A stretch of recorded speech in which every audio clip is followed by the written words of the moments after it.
तो उस टाइम पे हमारे घर में आग लगी थी। बैसाख की माँ 3 साल का छोड़ के खत्म हो गई। देखे याद किए जाए तो आज आंसू आते हैं आंखों से। इसमें 80,000 रुपये एलडीबी बैंक के हम पे कर जाता। 1,000 रुपये मिलते ही हम साइकिल से गए थे। बहुत से अखाड़े ऐसे हैं जिन पे भला आदमी अपने बच्चों को भेजना नहीं चाहेगा। एक अखाड़ा हमारे जिले में कैसा है कि तखत का पैसा अलग चाहिए। टार्जन जी हैं वो मार रहे हैं 5 या सपाटे 3 या सपाटे। लोग ना केवल यहाँ यादव करेंगे। हमारी वीडियो तुम भले मत देखो लेकिन तुम पढ़ाई करो। कहीं अखाड़े से बाहर भी लड़ाई हो गई हो? हमें ऐसा लगा कि यार हाँ, हम कौन सी दुनिया में जी रहे हैं अभी, जो हम समझा नहीं पा रहे। तो उनके कोई इंजरी हो जाए तो उसको कोई टिप्स? वीर बाहर है जी, करे पानी है, जानते ही ना है। खिलाड़ी का होना चाहिए। आपने कभी फॉलो किया हो बिग बॉस को? मृदुल जी गए हैं, शिवानी गई थी पहले, जूनियर रहे हैं राजा। अच्छा। दंगल मूवी में सीन थे उसमें ऐसी धाकड़े जो गाना हो रहा था रैप पे, छूटते कहा कि तो मतलब आप बच्चा है। ये पवन कल्याण जी की अभी आई है, अभी चल रहा है काम, रवि तेजा जी की भी आएगी। तुम्हें उम्मीद थे ज्यादा व्यूज आ गए हुए? एक रात में मेरे 15-10 हजार फॉलोवर बढ़े। बुरा मान जाओ तो मेरा कभी गाल लोगे। अगर वो मेहनत कर रहा है 8 घंटे 4 घंटे, तो उसे क्या प्रॉपर डाइट लेनी चाहिए? सोनानंद जी महाराज इसलिए कहते हैं जो ब्रह्मचर्य का पालन नहीं कर रहा आज का युवा। ये था हुआ है जी। श्री बजरंग कुश्ती अखाड़ा अक्सौली में आपका स्वागत है। आज हमारे साथ रामेश्वर पहलवान जी हैं। रामेश्वर पहलवान जी राम राम साहब। तो कल कुश्ती दंगल वगैरह लड़ने गए? हाँ, अभी रक्षाबंधन के बाद से हमारे यहाँ लोकल में प्राइज मनी दंगल होते हैं, तो दंगल में जाना आना होता है। तो दूर के भी दंगल हैं इस समय। अभी मैं पूर्वांचल से भी वापस आया हूँ, कई जिलों में रहा हूँ, और अभी कल भी दंगल था। लोकल में भी दंगल है, और सबसे बड़ा दंगल हमारे हाथरस का पश्चिमी उत्तर प्रदेश का सबसे बड़ा दंगल श्री दाऊजी मेला में दंगल होना है प्रांगण में। ये दंगल का सफर कैसे स्टार्ट हुआ आपका? दंगल का सफ़र यानी कि कुश्ती का सफ़र, तो मैं पहले तो आप सभी को बता दूं कि मेरी माता जी मुझे 3 साल का छोड़ के ख़त्म हो गई थी। उसके बाद से फिर जर्नी स्टार्ट हुई।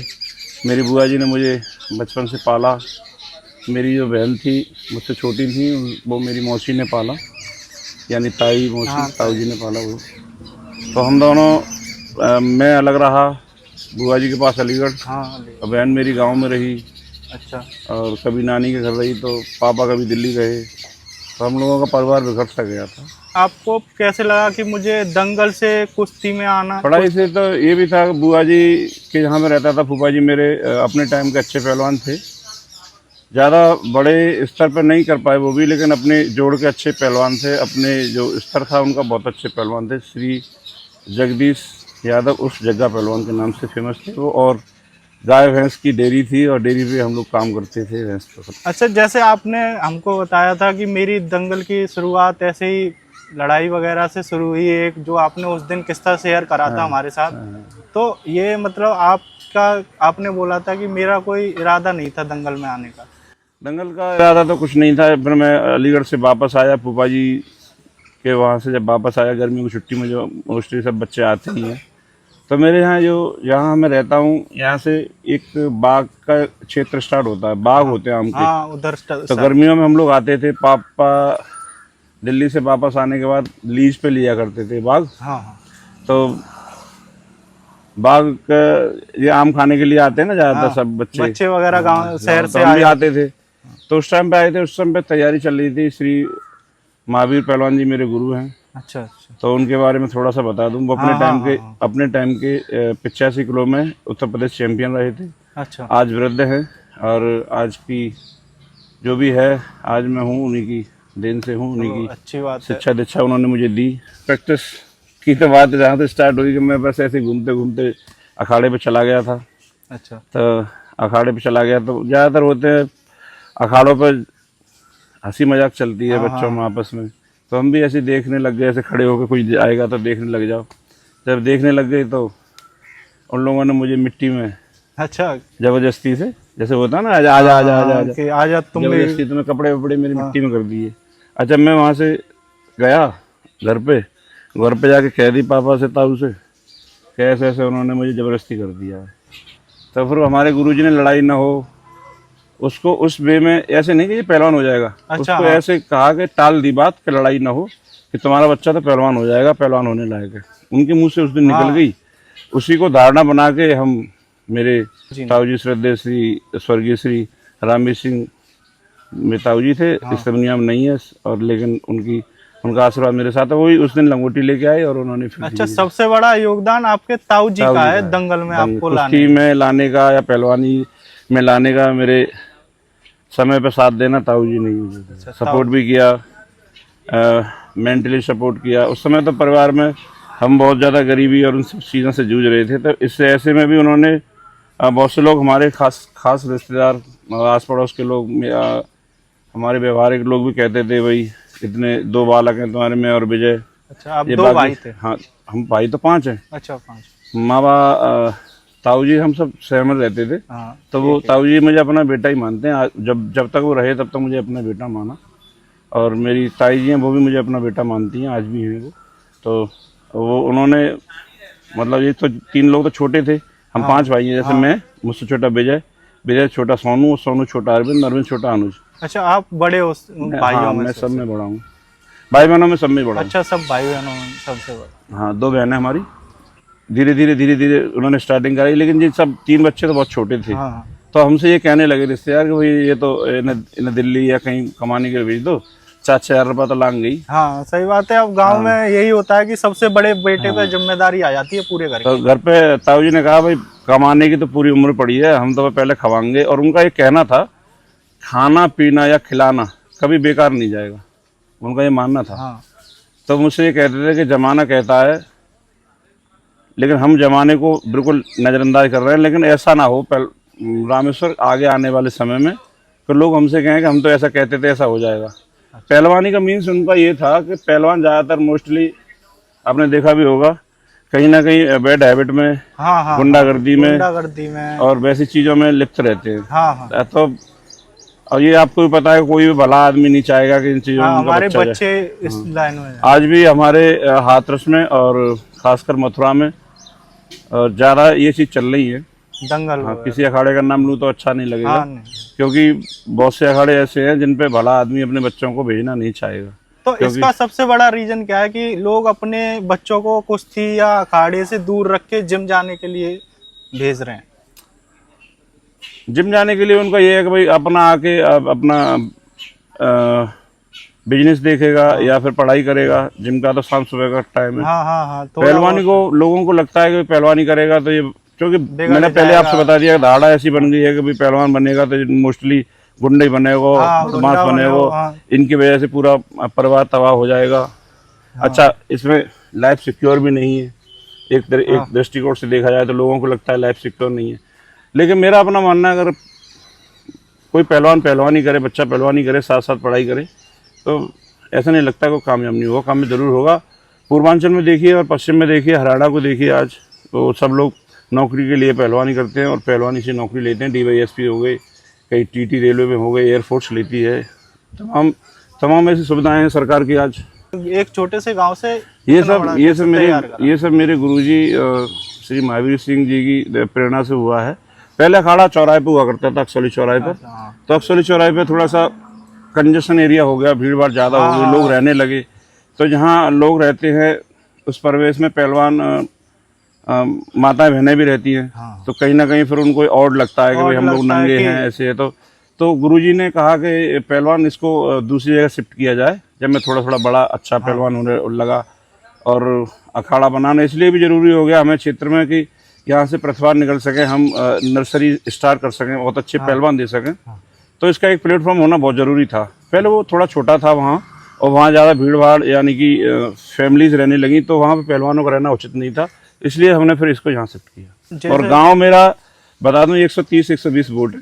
गांव मेरा बहुत छोटा है, लेकिन गांव में हमारे में बाई कास्ट चाहे 3 हो चाहे 4 हो, जितनी भी बिरादरी हैं हम सब लोग परिवार की तरह रहते हैं। हमारे गाँव में जाटव समाज से भी लोग रहते हैं, बघेल समाज से भी रहते हैं, यादव समाज से भी रहते हैं, लेकिन सब समानांतर और बराबर रहते हैं।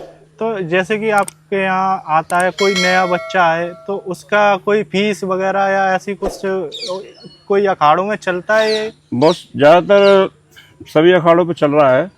कोई तो 10,000, कोई 5,000, कोई 3100 या जो भी उनका रहता है सुविधा शुल्क रहता है। एक बार एक अखाड़ा हमारे ज़िले में एक ऐसा है कि तख्त का पैसा अलग चाहिए उन्हें। अच्छा। एंट्री का 5100 अलग चाहिए, तख्त का रहने का अलग चाहिए। एक तख्त कम से कम 100 बार बिक गया होगा। कोई बच्चा तख्त दे, अगर पैसे आपको दे देगा 2100, तखत लेके तो जाएगा नहीं सही बात। वो तो। अच्छा कुछ का ऐसा है वहाँ, कुछ खलीफा ऐसे हैं कोई बच्चे को ज़्यादा परेशान करते हैं, तो आज न कल ना बस 6 दिन 10 दिन में भाजी जाए वो, तो वो सब उनका हो जाएगा।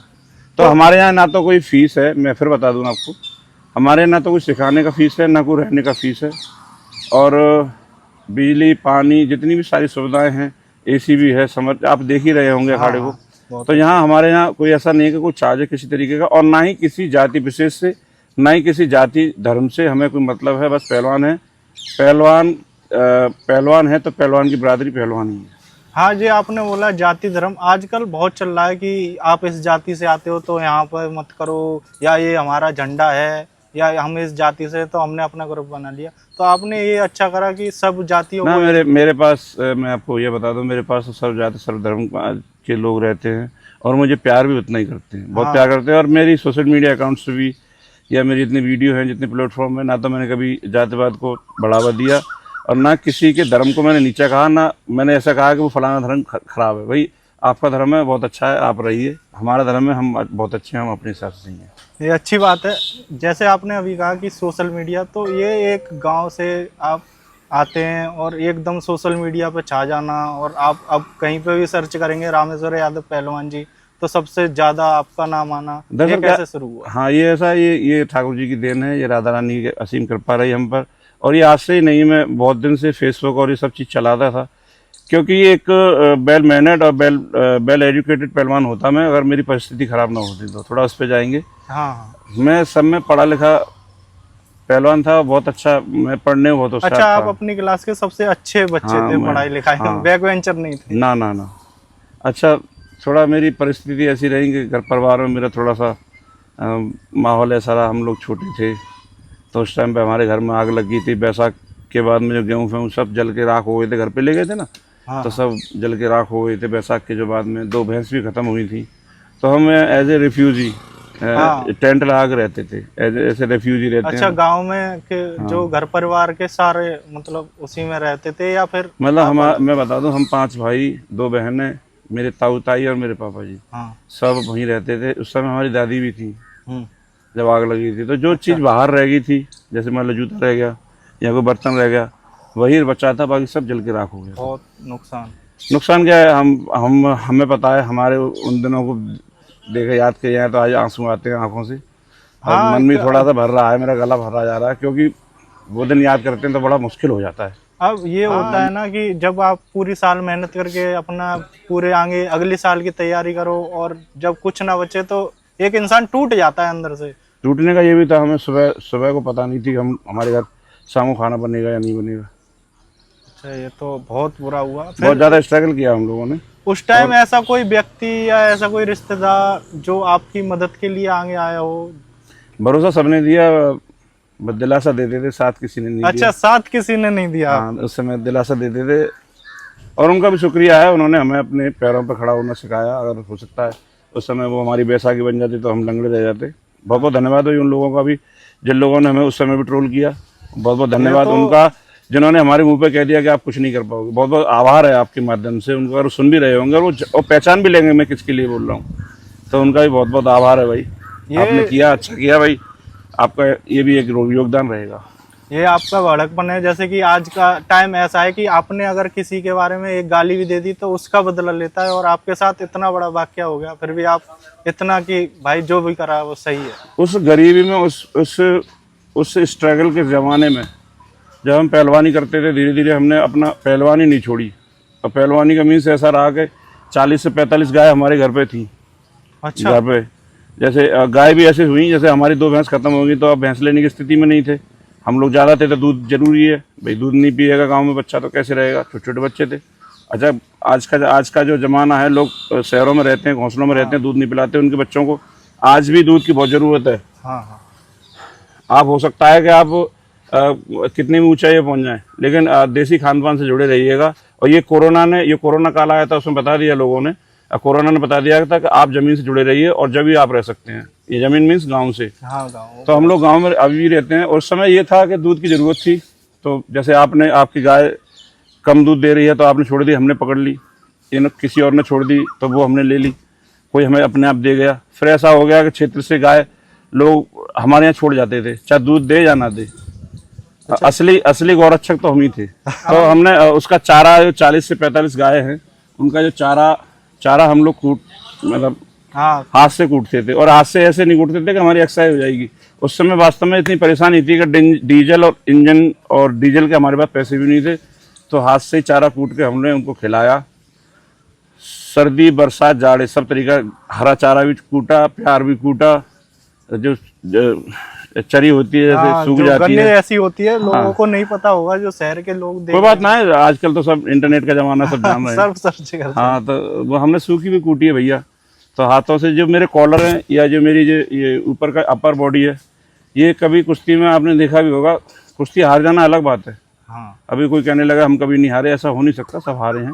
देखो, और मैं किसी पे नहीं जाऊंगा, मैं ये कहता हूँ मैं हारा भी हूँ, लेकिन मैं कभी, मेरी ऐसा नहीं कि मैं थक के हारा हूँ, मेरे अपर बॉडी कभी नहीं हारती। अच्छा, अगर मतलब मैं चित्त भी हो गया हूँ तो वो अलग बात है, लेकिन मेरी अपर बॉडी कभी थकी नहीं।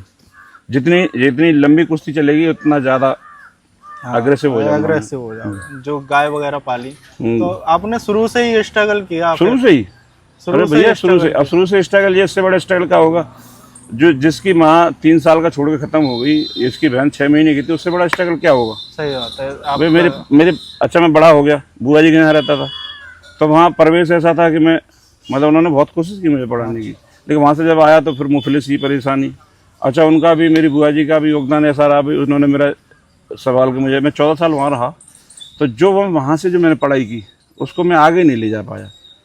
मतलब जो बुआ जी ने मुझे वहाँ से पढ़ाया, फिर मेरी परेशानी के कारण, तंगी के कारण, क्योंकि जब एक एज होती है ना, तो उसके अकॉर्डिंग आपको प्लेटफॉर्म चेंज करने पड़ते हैं। मान लीजिए 8 तक कोई स्कूल है, फिर आपको इंटरमीडिएट में लेना है, फिर ग्रेजुएशन में लेना है, ऐसे डिप्लोमा करने हैं, तो वो हम कर नहीं पाए। जैसे आपने कहा कि मैं यहाँ से दंगल स्टार्ट हुआ, तो आपकी पहली कुश्ती या पहला दंगल का कोई ऐसा वाक्य या कोई कहानी? पहली कुश्ती मेरे एक्चुअली में दंगल होता था, तो सीखने का मुझे बहुत शुरू से ही शौक था, और जब मैं 18 साल का था तो प्रॉपर पहलवानी की। तो अब 18 साल का बच्चा लड़ेगा और छोटे छोटे बच्चे उसे चित कर लेंगे तो शर्म तो लगेगी। हाँ, तो पहली कुश्ती मेरी एक्चुअली रही, गुरुजी से मैंने सीखा, और थोड़े दिन बाद ही मैंने रिजल्ट दिखाया, और एक क्षेत्रीय पहलवान थे अपने गांव में, तो ऐसे ही लड़ते हैं सब, तो मैं जीता था उस कुश्ती को। अच्छा, आप पहली कुश्ती लड़े और आप जीत गए, तो उसके बाद ऐसा क्या एहसास था कि अब मुझे ये आगे करना चाहिए, या इसे रहने दूं, या पढ़ाई करूं मैं? ना चस्का लग गया, मतलब जैसे पैसे 100 के 200 बाद 500, अब तो भाई उस समय पैसे की इतनी, मैं आपको पहले बता चुका हूँ, उस समय पैसे की इतनी नीड थी कि मतलब क्या करते क्या ना करते। तो 100-200 अगर 500 मिल भी गए तो ये लगी भैया हमें भगवान मिल गो। अच्छा, पहले आज भी ध्यान है, गाँव त्रिलोकपुर में एक दंगल हुआ था, उस समय मैं ज़्यादा बड़ा पहलवान भी नहीं था, और शाम को पता लगेगा आज दंगल है, वहाँ काम करते रहे घर पे, पता लगेगा आज दंगल है। कल भी हुआ था, 2 दिन का लगता है, 2 दिवसीय। त्रिलोकपुर मेरे यहाँ से नज़दीक है और बहुत अच्छा गाँव है, बहुत लोग सपोर्ट भी करते हैं मेरी। तो हाँ, हम गए दंगल में, तो उन्होंने 2nd नंबर की कुश्ती पे मेरा हाथ मिलवा दिया। उस समय 2nd नंबर की कुश्ती 2100 रुपये की थी। हरियाणा के एक पहलवान थे, शोकिंदर पहलवान, उन्होंने कुश्ती में मुझे इतना मारा, मैं चित्त ना हुआ बस। जो मान लीजिए मेरे सारा अंग तोड़ दो, मैं चित्त ही ना भयो, ऐसा मान लीजिए। जब कुश्ती बराबर हुई तो मुझे दिए उन्होंने कमेटी ने 1000 रुपये। अच्छा, आज से 10-15 साल पहले की बात है। मान लीजिए ये होगी 13-14 की बात है, 13-14 बहुत टाइम पहले की बात है। तब 1000 रुपये बहुत थी। जब कुछ नहीं हो वहाँ 1000 आ जाए तो खुशी का तो एक लाल सा नोट मिला था मुझे उस समय, जो पुराना हुआ करता 1000 के जब करेंसी भैया, जब 1000 का नोट मिला तो इतनी, जब थके, इतनी मार जो थी ना, जो कुश्ती में मार थी, सब बस वो एनर्जी में कन्वर्ट हो गई। 1000 रुपये मिलते ही हम साइकिल से गए थे, और साइकिल भी हमने आपको पहले बताया हमारे पास कुछ नहीं था, साइकिल मांग के लगे कोई की। अच्छा, मेरे गाँव में जब आदमी होते में देता है, अगर आपके पास गाड़ी है तो आप किसी की गाड़ी मांगेंगे तो मिल जाएगी। हाँ हाँ हाँ, आपके पास बाइक है, किसी की बाइक मांगेंगे तो मिल जाएगी, और आपके पास नहीं है ना तो देगा भी नहीं आपको कोई। अच्छा, हो सकता है कि आपको ज़्यादा क्लोज हो दे दे, लेकिन वो पल पल आपको फ़ोन करेगा, तुरंत पूछेगा कहाँ भैया, मैं जल्दी रह रही है, क्यों जाना है। तो हमें उस समय किसी ने साइकिल ना दी, तो हम किसी की मांग के ले गए, और हमें देता ही नहीं था कोई। बहुत स्ट्रगल बताऊँ, मेरा विजय छोटा भाई, जब हमारे गाँव छोटा था तो चक्की तो थी नहीं, हाँ हाँ, आटा तो आज पीसने के जब लिए। गेहूं जो पिसवाने जाते थे हम, तो साइकिल नहीं हमारे पास, और रोज रोज कौन देगा आपको, हाँ, और क्या, डेली डेली फिर और रोज इंसान कौन देगा। तो कभी तो कह देते कि भैया अरे हमारी चाबी गुम खो गई है, या कल ही पैसा लगा के लाए। बहुत से लोग कहते हैं हम ना देंगे, तुम्हारा तो रोज काम है जी। हाँ हाँ, तो सही बात। नहीं देता कोई बात ना। हाँ हाँ, डेली डेली। तो सिर पे मैं रख के ले जाता था गांव से बाहर, अच्छा, और दूसरे गांव में जब एंट्री, बड़ा था मैं, जब एंट्री होती थी तो हमारा बेचारे ले जाता था सिर पे पोटली, हाँ हाँ, और हम पिसवा के लाते थे। इस तरह हमने बहुत दिन भी देखे हैं। हमने आसपास के जो जो मान लीजिए मंडी जैसे पैंठ जैसे कहते हैं हमारे यहाँ, हाट लगती है जिसमें सब्जी बिकती है, हाँ। हमने तो उसमें बैगन, तोरई और ये सब बेचे हैं। अच्छा, मतलब पेट में, हाँ, पैटर्न में सब्जी भी सब्जी बेची है। धरती पर रख के बेची हमने। हाँ, बहुत अमरूद बेचे हैं यार, कोई ऐसी बात थोड़ी अच्छा। ना, मतलब छुपाने वाले क्षेत्र जानता है। स्ट्रगल शुरू से ही कराया आपने। तो जैसे कि आज आपके पास इतने बच्चे आते हैं, तो आपको क्या लगता है कि इनका बचपन और मेरा बचपन? मैं ये चाहता हूँ कि ये बच्चे सब पहलवान बने और खा पी के हष्ट पुष्ट रहे, और ये पहलवान ही ना बने तो अपना अच्छा और बुरा समझ जाएं, बस यही मुझे समझाना है। ये अखाड़ा खोलने का मतलब, ये अखाड़ा श्री बजरंग कुश्ती अखाड़ा मानव सेवा ट्रस्ट के नाम से मैंने इसको रजिस्टर भी कराया। मेरा केवल मेन मोटिव यही है कि किसी भी जात धर्म का बच्चा यहाँ आए, सीखे, आगे बढ़े, अगर पहलवान भी ना बने तो कम से कम अच्छा बुरा समझ सके। आज की जो स्टेरॉयड की दुनिया है, आज के नशे की दुनिया है, उससे बच जाएगा। हाँ, जैसे आपने कहा कि एस्टेरॉयड लेते हैं लोग, अपना एकदम शॉर्टकट लेते हैं कि शरीर बन जाए, या तो एक एस्टेरॉयड वाले इंसान को और एक देसी पहलवान में क्या अंतर होता है, क्या डिफरेंस होता है? डिफरेंट ये है कि स्टेरॉयड का तो आपको पता है भाई, स्टेरॉयड तो शरीर के लिए घातक है, हानिकारक है। मान लीजिए आज आप लगेंगे, आज बहुत तगड़े हो गए आप, आपकी मसल ग्रोथ कर गई, लेकिन इनका कहीं ना कहीं साइड इफेक्ट है, और आगे आने वाले समय में क्या साइड इफेक्ट होंगे ये विज्ञान ने बेहतर तरीके से बताया है कि आगे आने वाले समय में क्या हो सकता है। और बहुत साफ साफ बता दूंगा, आगे आने वाले समय में उस पर नपुंसकता आएगी और बैड हैबिट आएंगी, क्योंकि फिर नशे में जाएगा उस तरफ, और फिर वो अपने माइंड को कंट्रोल नहीं कर पाएगा और ज़िंदगी तबाह हो जाएगी। उसके साथ साथ उसके परिवार की भी होनी है, क्योंकि कहीं ना कहीं वो सब जुड़ा हुआ है। तो जब बच्चा ही खराब हो जाएगा तो परिवार तो अपने आप ही हो जाता है। होना ही है। और फिर जैसे कि एक एस्टेरॉयड वाला आ गया, फिर और एक पहलवान का स्टेमिना मैच नहीं कर पाएगा फिर। बॉडी बिल्डिंग में और पहलवानी में बहुत अंतर है भाई साहब। हाँ, बहुत अंतर ये है कि बॉडी बिल्डर का डाइट अलग है, डाइट अलग है। सप्लीमेंट पे डिपेंडेंट है। हाँ हाँ, पहलवानों का नो सप्लीमेंट, सीधे सीधे देसी घी, दूध, बादाम, प्रॉपर ट्रेनिंग और प्रॉपर रेस्ट। अच्छा, ये पहलवानों का है। वेट लिफ्टर कहूँ या बॉडी बिल्डर कहूँ, भाई उनका गेम है, उनको बहुत अच्छा है। भाई सुनने हो तो बुरा मत मानना, कहीं ना कहीं हमें देख रहे हैं तो भाई बुरा नहीं मानना, और बुरा मान जाओ तो मेरा का बिगाड़ लोगे। ये बात सही है। हाँ भाई, मैं तो सही से बताऊंगा जो बात है तो मेरा ऐसा नहीं है कि मैं आपको गलत बता रहा हूँ या गलत आपके लिए कह रहा हूँ। आज आपको लगेगा कि पहलवान गलत कह रहा है, लेकिन आने वाले समय में तुम भी याद करोगे थोड़ा सही ये तो इसके साइड, क्योंकि आप मान लीजिए आपका गेम अलग है, हमारा अलग है। आप हमसे कहते हैं कि आपके सिक्स पैक नहीं है, और हम आपसे कहते हैं आप में स्टेमिना नहीं है। सही बात। किसी को लगता होगा मैं बहुत बड़ा बॉडी बिल्डर हूँ, तो वो आके अखाड़े में जोर कर ले एक बार देख। अच्छा, मैं तो ये कह रहा हूँ भाई, आप बहुत बड़े बॉडी बिल्डर। आजकल एक सपाटे का दौर चल रहा है। आपने सही इंटरव्यू लिया मेरा, सही जगह पर सही आदमी मिले आप मुझे, जो इतनी खुल के मुझसे पूछ भी रहे हैं, मैं बता भी रहा हूँ। एक ये ट्रेंड चल रहा है कि सपाटे मारने हैं, कि मैं 2000 सपाटे के 3000 सपाटे, एक टार्जन जी हैं वो मार रहे हैं 5000 सपाटे, 3000 सपाटे। मैं कह रहा हूँ सपाटे मारवे थे, अगर इंडिया के मेडल आ जाए तो मैं सपाटे मरवाऊँ बालकन पे। सही बात है। हाँ भाई, आपने मार दे 5000 सपाटे, इसका फायदा क्या हुआ? बे क्या है इसका रास्ता क्या है इसका? आपके जो फॉलोवर है, मैं देखो मैं फिर बताऊंगा आपको, मतलब मेरी कुश्ती के फॉलोवर है, मुझे देखते होंगे, कहीं ना कहीं इंस्पायर होते होंगे, उसका खेल की तरफ जुड़ जाएंगे। आपके फॉलोवर आपसे जुड़े हैं, आप 2000 सपाटे मार रहे हैं, तो उनको कहाँ ले जाना चाह रहे हैं आप? सपाटे तक? सब भाई आगे कुछ अरे गेम कराइए इन्हें भाई, इन्हें वॉलीबॉल है, क्रिकेट है, बैडमिंटन है, कुश्ती है, कबड्डी है, रनिंग है, तमाम खेल की तरफ ले जाइए ना। अब तुम सपाटे इंजेक्शन लगा के तुम सपाटे मारो, जानता ना मैं तुम्हें। जो चीज डोप में आती है उसको आप लेके सपाटे मार रहे हो, हम जानने ना है। हम लल्लू थोड़ी ना, 22-23 साल तक कुश्ती में पूरा बचपन लेकर सब पता लग गई। अच्छा, सपाटे मार दे आपने 2000, किसी तुम मैं मार दो, मेडल मिलना नहीं है तुम्हें। अंतर्राष्ट्रीय स्तर पे तो मेडल मिलना नहीं, नेशनल लेवल पे मेडल नहीं मिलना, नौकरी आपकी लगनी नहीं उससे। तो अपने आपके जो फॉलोवर हैं, आपके जो बच्चे हैं, आपको जो फॉलो करते हैं, वो कहाँ ले जा रहे हैं? उनको भटका ही तो रहे हैं आप। उनको गेम की तरफ ले जाइए। कुछ फॉलोवर और लाइक वगैरह के लिए आप दिखा रहे हैं कि मुझसे ज्यादा कोई नहीं है, सपाटे नहीं लगा सकता। अरे हम तो कह रहे हैं तुमने मार दे साहब 2 लाख सपाटे, इसका फायदा बता दो। हाँ, एक फायदा गिना दो आप। नहीं आपने मान लिया 1 लाख सपाटे, हम मान रहे हैं तुम बड़े हो, तुमने सपाटे मार दिए 1 लाख, तुम में स्टेमिना ज्यादा है, उसको सही वे में तो ले जाइए। आप में स्टेमिना ज्यादा तो कुश्ती लड़िए, कुश्ती में जाकर अंतरराष्ट्रीय भारत के लिए माथा तो ऊंचा होगा। तुम में स्टेमिना ज्यादा, तुम कुश्ती लड़ रहे हो तो भारत को माथा तो ऊंचा होगा। तुम कबड्डी खेल रहे हो तो भारत को माथा तो ऊंचा होगा। तुम रनिंग अच्छी कर रहे हो तो भाई धावक अच्छे हो तुम। मैं तो चाहता हूँ तुम में बढ़िया स्टेमिना, तुम हुसैन बोल्ट आगे चले जाओ। मैं तो चाहता हूँ भैया तुम भारत का मेडल आवेगा तो हम लड्डू बांटेंगे भाई, सबको खुशी होगी भारत में एक। लेकिन जो आपके 2 लाख 4 लाख 6 लाख 8 लाख 10 लाख या मिलियन आपके जो फॉलोवर हैं, वो आपको जो फॉलो कर रहे हैं बच्चे नए वाले, अब वो सपाटे मारेंगे।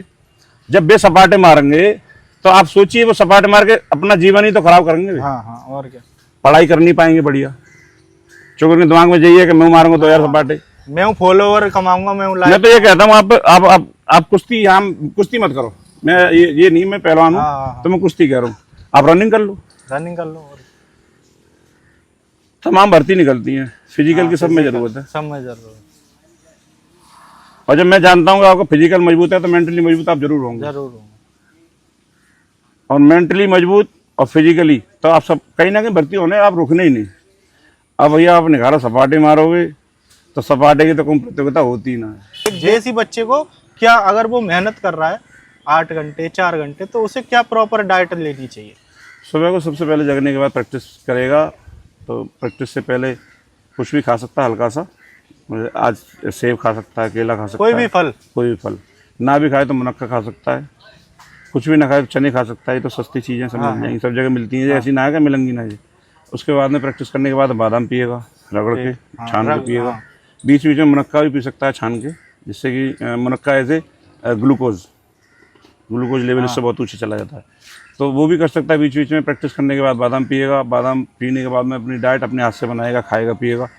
खाने पीने में जो सब्जी, सुबह को दाल चलती है हमारे यहाँ, सुबह दाल, हाँ सुबह दाल जो अच्छी तरह से पच जाती है। और दाल तो वैसे भी बहुत अच्छी चीज़ है, बहुत अच्छी, सब बताया गया है, डॉक्टर भी बताते हैं आप दाल खाइए। तो दाल और रोटी, उसके बाद में फिर 12 बजे करीब दूध, और 1-1.5 घंटे बाद फिर जूस। मान लीजिए जूस पीना है तो आपको 3 बजे से पहले 2 बजे के बीच पी लेना है। फिर 3 बजे के बाद कुछ नहीं खाना है, मतलब 2 बजे के बाद तो फिर कुछ खाना ही नहीं है। हाँ, फिर शाम को फ्रेश होके फिर शाम को प्रैक्टिस करनी है, शाम को फिर बादाम, फिर खाना, फिर दूध, फिर स्लीप। मतलब शाम को हैवी खाना और सुबह थोड़ा लाइट ना, सुबह को ज़्यादा, शाम को कम और सुबह ज़्यादा। पहलवानी की डाइट है, उसमें पहलवानी में प्रॉपर रेस्ट चाहिए सोने के लिए। अच्छा, हम कई बार दिन में सो जाते हैं तो हमारे मिलने वाले भैया नहीं जान पाते, भाई सब तो पहलवानी नहीं कर रहे, तो जो नहीं जान पाते वो कहते हैं पहलवानी दिन में रात में क्या कर रहे। सही बात। तो हम बताना बहुत मुश्किल हो जाता है कि रात में भैया ना हम अपनी बता रहे हैं, अगर हम 2 घंटा ना सोए तो हमें ऐसे मान लो माइग्रेन का दर्द अच्छा होती रहे, वो ऐसे लगेगा कि आपका जो में बुरा लग रहा है, हमें चिड़चिड़ापन हो जाएगा। और सही बात भी भाई 4 घंटा 5 घंटा हम लोग मेहनत करते हैं। हम सुबह 4 बजे जगते हैं, 4 बजे से मान लीजिए 5 बजे पर ट्रेनिंग पे लगते हैं। पहले सबसे पहले राष्ट्रगान होता है, राष्ट्रगान के बाद में फिर भाई इन्हें भी पता लगनी चाहिए राष्ट्रगान। बहुत से पहले कहते हैं भाई राष्ट्रगान क्यों कराते हो। तो जैसे स्कूल में हम जाते थे तो प्रेयर होती थी, राष्ट्रगान होता था, तो वही पैटर्न हमने बनाया है। अच्छा, राष्ट्रगान भी होता है? हाँ, राष्ट्रीय सुबह 5 बजे होता है, लाइन अप होते हैं सब बच्चे जूते पूजे पहन के, चाहे किसी को बुखार आ रहा है चाहे किसी चोट है, लाइन अप सब होंगे, सब लाइन में लगेंगे, राष्ट्रगान गाएंगे। राष्ट्रगान के बाद में फिर रनिंग फनिंग जो फिर तो होता है। दंगल के लिए एक कोई ऐसा डिसिप्लिन या कोई ऐसी डाइट जो बहुत जरूरी है दंगल के लिए, दंगल या अखाड़े के लिए? थोड़ा डिसिप्लिन तो ये है, ब्रह्मचर्य का पालन होना चाहिए इसमें। ब्रह्मचर्य? हाँ, ब्रह्मचर्य। अच्छा, ब्रह्मचर्य मान लीजिए पहलवान को, गाने वाले को और पढ़ने वाले को। पहलवान मीन्स खिलाड़ी को मैंने तीनों को एक ही श्रेणी में रखा है, जो मेरा अपना बनाया हुआ बायोलॉजी। इसमें ब्रह्मचर्य की बहुत ज़रूरत है। गाने वाले जितने भी साधना करने वाले साधक हैं, अगर ब्रह्मचर्य का पालन नहीं करेंगे तो बोल नहीं पाएंगे, ना वो गा पाएंगे, कंठ अपने आप खराब हो जाएगा। ऐसे पढ़ने वाला बच्चा जो 18 घंटे 20 घंटे पढ़ाई करते हैं, या PCS की जो पढ़ाई करते हैं, या मान लीजिए किसी SSC GD की भर्ती की तैयारी करते हैं, तो अगर ब्रह्मचारी नहीं होंगे ना तो वो दौड़ पाएंगे भैया, और ना वो पढ़ पाएंगे। पढ़ इसलिए नहीं पाएंगे, ब्रह्मचर्य का नष्ट होना, यानी कि कहीं ना कहीं रिलेशन में आना, फिर नींद आवेगी, फिर करना पाएंगे। ऐसी पहलवान है। पहलवान मीन्स कोई भी खिलाड़ी, कोई भी खिलाड़ी। तो अगर वो ना करे तो प्रॉपर ट्रेनिंग नहीं कर पाएगा, वो कहीं आलस रहेगा मन में। क्योंकि जो बैट ब्लेड है ना, समझ रहे होंगे आप और दर्शक भी समझ रहे होंगे, जो बैट ब्लेड है वही तो पावर संचालित कर रहा है पूरी बॉडी के अंदर। महिला में रज होती है, सेम प्रोसीजर वही है, बस मेल और फीमेल का फर्क है, टेस्टोस्टेरोन का और उसका रज का फर्क है केवल, इतना इतने फर्क। वही मेन पावर है। मैं फिर बताता हूँ और अपने बच्चों को भी सबको बताता हूँ, बेबाकी से बताता हूँ, कोई शर्माता भी नहीं और ना मैं ये कहता हूँ। क्योंकि अगर हम लोग इन पे फिजिकल एजुकेशन पे अगर ध्यान नहीं देंगे, आजकल तो सरकार ने भी बहुत जरूरी कर दिया फिजिकल एजुकेशन, कि भाई बच्चों को पता लगना चाहिए कि गलत तो सही क्या है। तो जो वाइट ब्लड है मीन्स मान लीजिए जैसे बॉडी संचालित कर रहा है हमारी, वो तो बमुश्किल बनता है वो शरीर में, और जब बमुश्किल बनता है उसको ऐसे ही लोग वेस्टेज कर रहे हैं। प्रेमानंद महाराज जी भी कहते हैं इस पे ब्रह्मचर्य का पालन होना चाहिए। हाँ महाराज जी, प्रेमानंद महाराज जी भी आजकल यही बात वो इसलिए भी कह रहे हैं कि हमारा भारत कहीं ना कहीं भटक रहा है, नेगेटिविटी फैल रही है। वेस्टर्न कल्चर को हम लोग फॉलो कर रहे हैं। वेस्टर्न कल्चर में मान लीजिए कहीं ज्यादा ग्लेशियर टाइप है, जैसे मान लीजिए बर्फ ज्यादा है तो वहाँ वो लोग मीट खाते हैं क्योंकि अन्ना नहीं होता वहाँ। हाँ, और हमारे यहाँ तो तमाम चीजें देसी चीजें, तो हमारे यहाँ अन्नू खा रहे हैं। अच्छा ये बताओ, हमारे अंडा खा रहे हैं, कुछ लोग ये है कि भैया 12 अंडा सवेरे को और 12 सांझ को प्रोटीन पूर्ति है जाई। जब हम अपनी पहलवानी में बताओ, अंडा तो पहलवानी है ही, तो 1.25 लाख 1.5 लाख की भैंस खाई ले आदमी। सही बात है, अंडे खा ले हो जाता तो बढ़िया। इतनी ये वेस्टर्न कल्चर है और वो हम पे हावी हो रहा है, और उसी वेस्टर्न कल्चर को हम फॉलो कर रहे हैं, अपनी भारतीय संस्कृति भूल रहे हैं। इसी प्रेमानंद जी महाराज जी इसलिए कहते हैं कि ये जो वीर जो नष्ट कर रहे हैं, जो ब्रह्मचर्य का पालन नहीं कर रहा आज का युवा, वो वहीं गर्त में जा रहा है। तो आपने कहा कि अंडे और दूध, तो जो अखाड़े में दंगल में रहते हैं, और एक बॉडी बिल्डर का ये होता है कि बॉयल मीट वगैरह खाओ या चिकन, कोई भी मांस खाओ, उससे ज़्यादा सेहत तुम्हें ताकत आती है, तंदुरुस्ती मिलती है। तो अखाड़े में दंगल में बॉडी बिल्डिंग में इतना फर्क है, वे शो ऑफ करते हैं, हम लोग शो ऑफ नहीं करते। हम अपना स्टेमिना, अपनी स्ट्रेंथ वहाँ बीच 50,000 आदमी, 20,000 आदमी, 10,000 आदमी या 100 आदमी या 500 आदमी, उसके बीच में हम दिखाएंगे कि अच्छा हमारा गेम ही अलग है। हमारा कोई कंपटीशन नहीं है उन लोगों से। हम तो कह रहे तुम्हारे 8 पैक ना, तुम्हारे 20 पैक, हम क्या करेंगे आपको। सही बात है, तुम्हारे पैक है, हमारे को टायर ही बहुत है, हमारा तो पेट है, तो क्या कर सकते हैं। जैसे कि आपने कहा पेट वाली बात से याद आया, मैंने बहुत फॉलो कराया आपको, कमेंट वगैरह भी, कुछ वीडियो वायरल जाती हैं आपकी मिलियनों में, तो लोग कमेंट करते हैं अरे पेट वगैरह निकल रहा है, ये कर वो कर, फलाना कर ढिकाना कर, उनको मगर रियल मेहनत और डाइट वगैरह नहीं दिखती। कि टिप्पणी करे भाई नहीं, क्या वो तो कॉपी टिप्पणी कर देंगे, वो तो नो कह देंगे कि हमारे बाप बाप ने हम मजे में पैदा करे, हम तो उनके है ही ना है। वो तो चंदा में दोष लगा सकते हैं, सूरज में दोष लगा, वो तो किसी में दोष लगा सकते हैं। वो तो नो कह देंगे भगवान है ही ना है, ईश्वर ही ना है, तो वो तो कचू कह सकते हैं। भाई टिप्पणी करने वालों का भी बहुत बहुत आभार है कि आप अपना कीमती समय निकाल के हम पर टिप्पणी करते हैं। भाई बहुत बहुत धन्यवाद है आप सभी को। भैया ऐसे लोग होने चाहिए भाई, कम से कम हमें आईना दिखा रहे हैं, रॉन्ग या राइट, हम उस पर मंथन हमें करना, हम सही कर रहे हैं या गलत कर रहे हैं। सही बात, एस्ट्रॉइड वेस्ट्रॉइड ले लें तो हम हो जाएंगे तुम्हारी तरह स्लिम, लेकिन हम ठीक है, हम जैसे हैं भैया सही हैं। हाँ ये होता है। और अच्छा हमें शो ऑफ ना करनी, हम जैसे हैं ठीक है भैया, कोशिश करेंगे पेट कम है, आपकी बात को भी समझेंगे।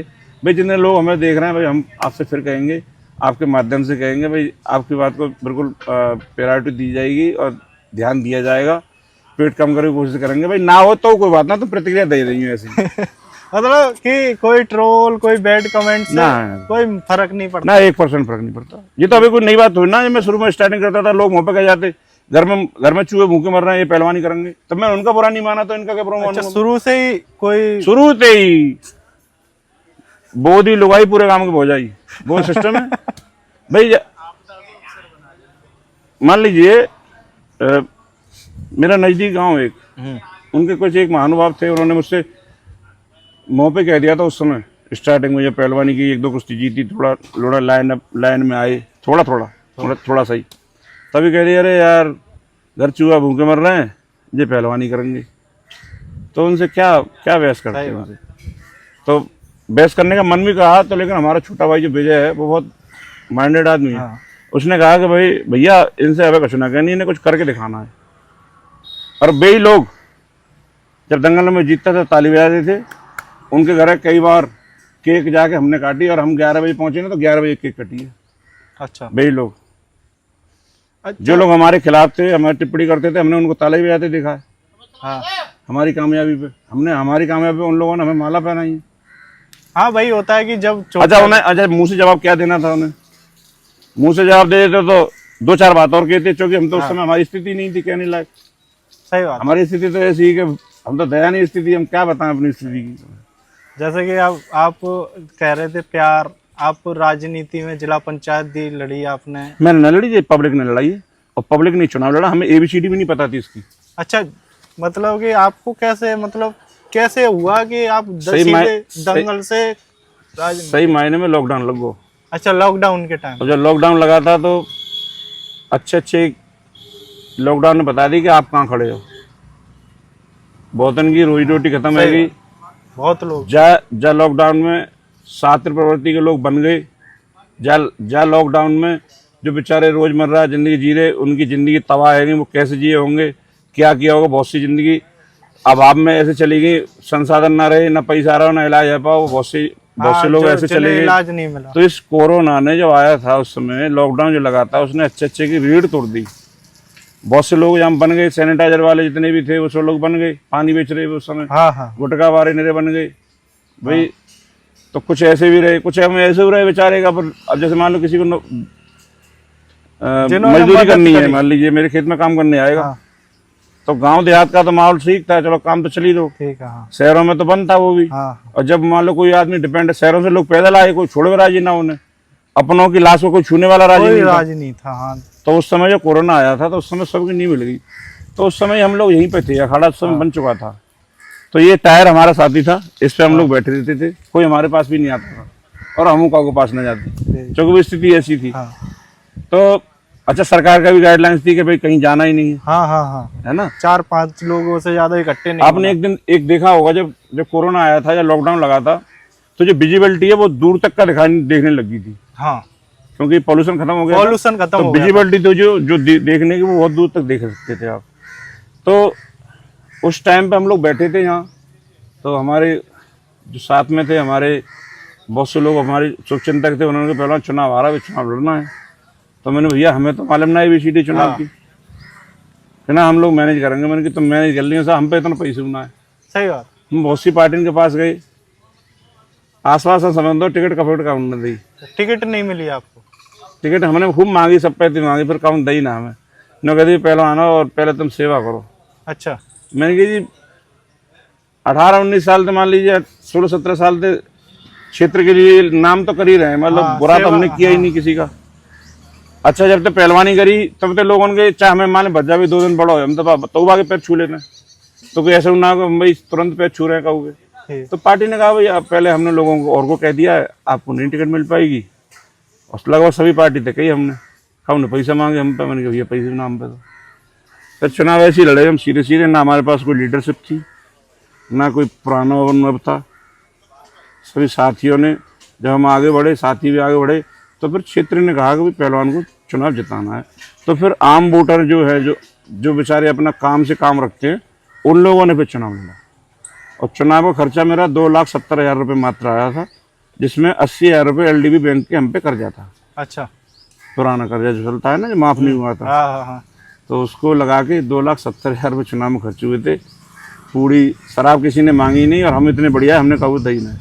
अच्छा जैसे आपने शराब का जिक्र किया कि लोग अपनाते हैं ये तरीके की, शराब दे दो, पैसे दे दो, वोट ले लो, आप किस चीज़ को आगे रखते हैं, इन सब चीज़ों को या अपने काम को, कि आपने तो काम किया है? हम अपने काम को आगे रखेंगे, हम फिर आगे काम को रखेंगे। हम फिर लोगों से कहेंगे तो भाई ऐसा कहता है शराब बांट रहे वाला, ऐसा कहता है आज तुम्हें बढ़िया दिख रहा हो, कल को नजर नहीं आएगा। और दूसरी बात ये है, जो आज आपको शराब पिला रहा है कल आपके बच्चे को शराब पिलाएगा, वो तो खत्म ही करेगा तुम्हें। और क्या, बात आप उल्लू सीधा करना है।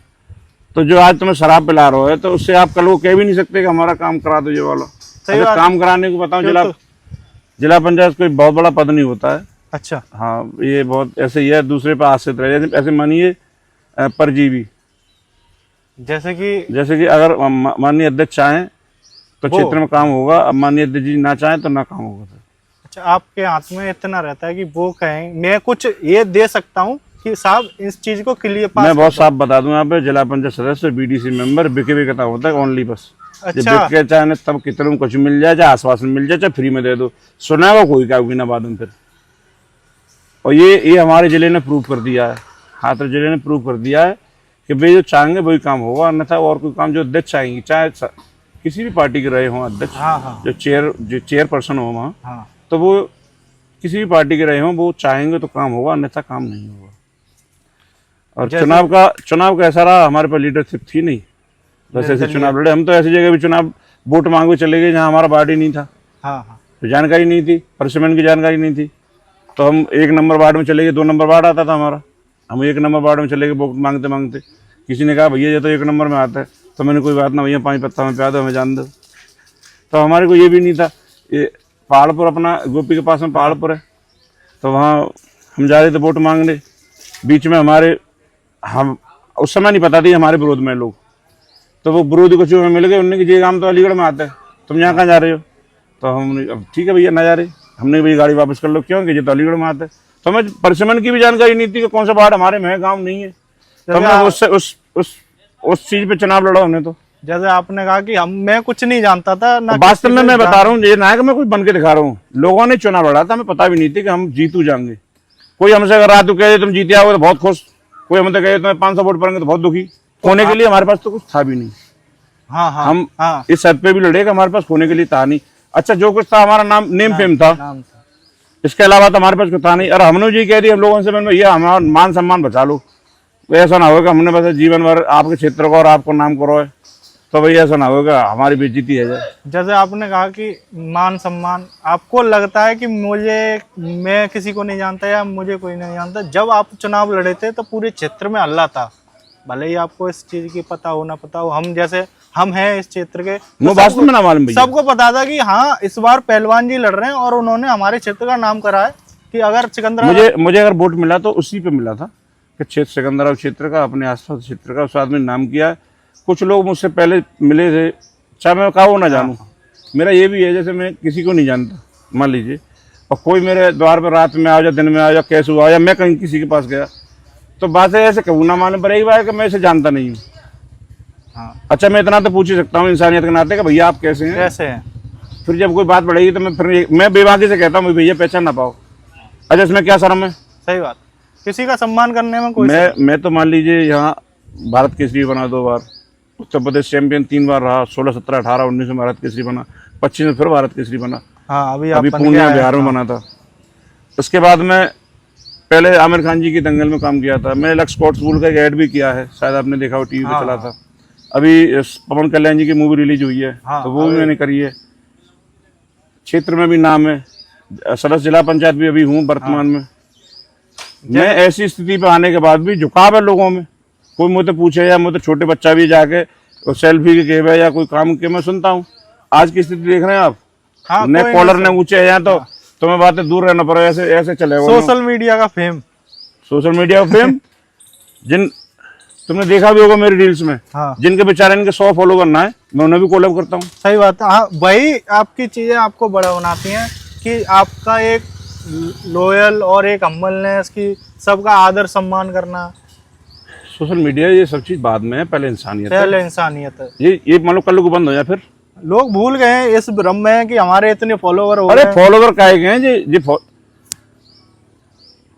माया एक घड़ी की, ये हमारे बड़े बूढ़े कहते, और कुनवा एक मरी को, एक मरी पच जाए, कोई घटना ऐसी है जाए कि एक बार में खत्म हो जाएंगे सब। और जब माया वो खत्म हो जाएगी। हमारे गुरुजी कहते थे धन जोबन नाराय नाराय गाम और ठाम, और तुलसी इस संसार में अमर रहता है नाम अमर है।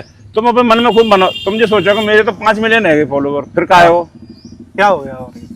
जब नाम ही नहीं है, कोई तुम्हें पूछ कोई तुम्हारे द्वार पे जा रहा है, तुम्हारे तो बात नहीं कर रहे, का तुम्हारे फॉलोवर है, का तुम आदमी हो।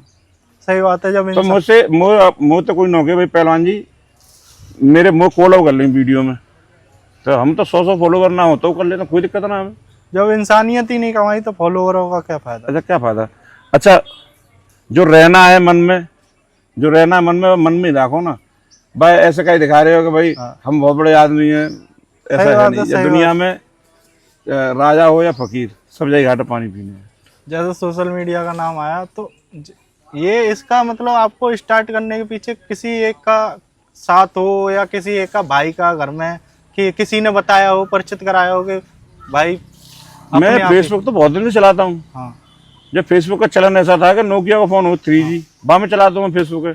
फेसबुक तो बहुत, मुझे सोशल मीडिया का जब फोन थी लगाव रहो, ये फोन जब शुरू में बहुत महंगे आते तो थ्रेसर मैंने मूठा धर के ये पैसा जो लाख कूट हाँ, के जो- दूसरे लोगों को थ्रेसर पे और रास मिल के बेच के तब मैं मोबाइल खरीदे। जब मेरी स्थिति ना ऐसी तब तो मोबाइल रखा तू। तुम्हें उम्मीद से ज्यादा व्यूज आ गए हुए हैं, उम्मीद से ज्यादा, और जो अच्छी लगो है कि हाँ भाई अब मेरा नाम है बहुत तंगड़ो पे सोशल मीडिया पर। मोबाइल ही ना लगता मेरा नाम है। अच्छा। मैं सही बता रहा हूँ। और मुझे इच्छा का उन्हें ज्यादा व्यूज आए हों तब भी वो अच्छी लगता है वीडियो, और कम व्यूज आए हों तो हो सकता है मुझ में कोई कमी ऐसी रहेगी कि मैं बढ़िया व्यूज ना ला पाया, क्योंकि शायद ऑडियंस को वो चीज़ ना अच्छी लगी। और अब एक भी रील वायरल हुई थी मेरी बहुत ज़्यादा।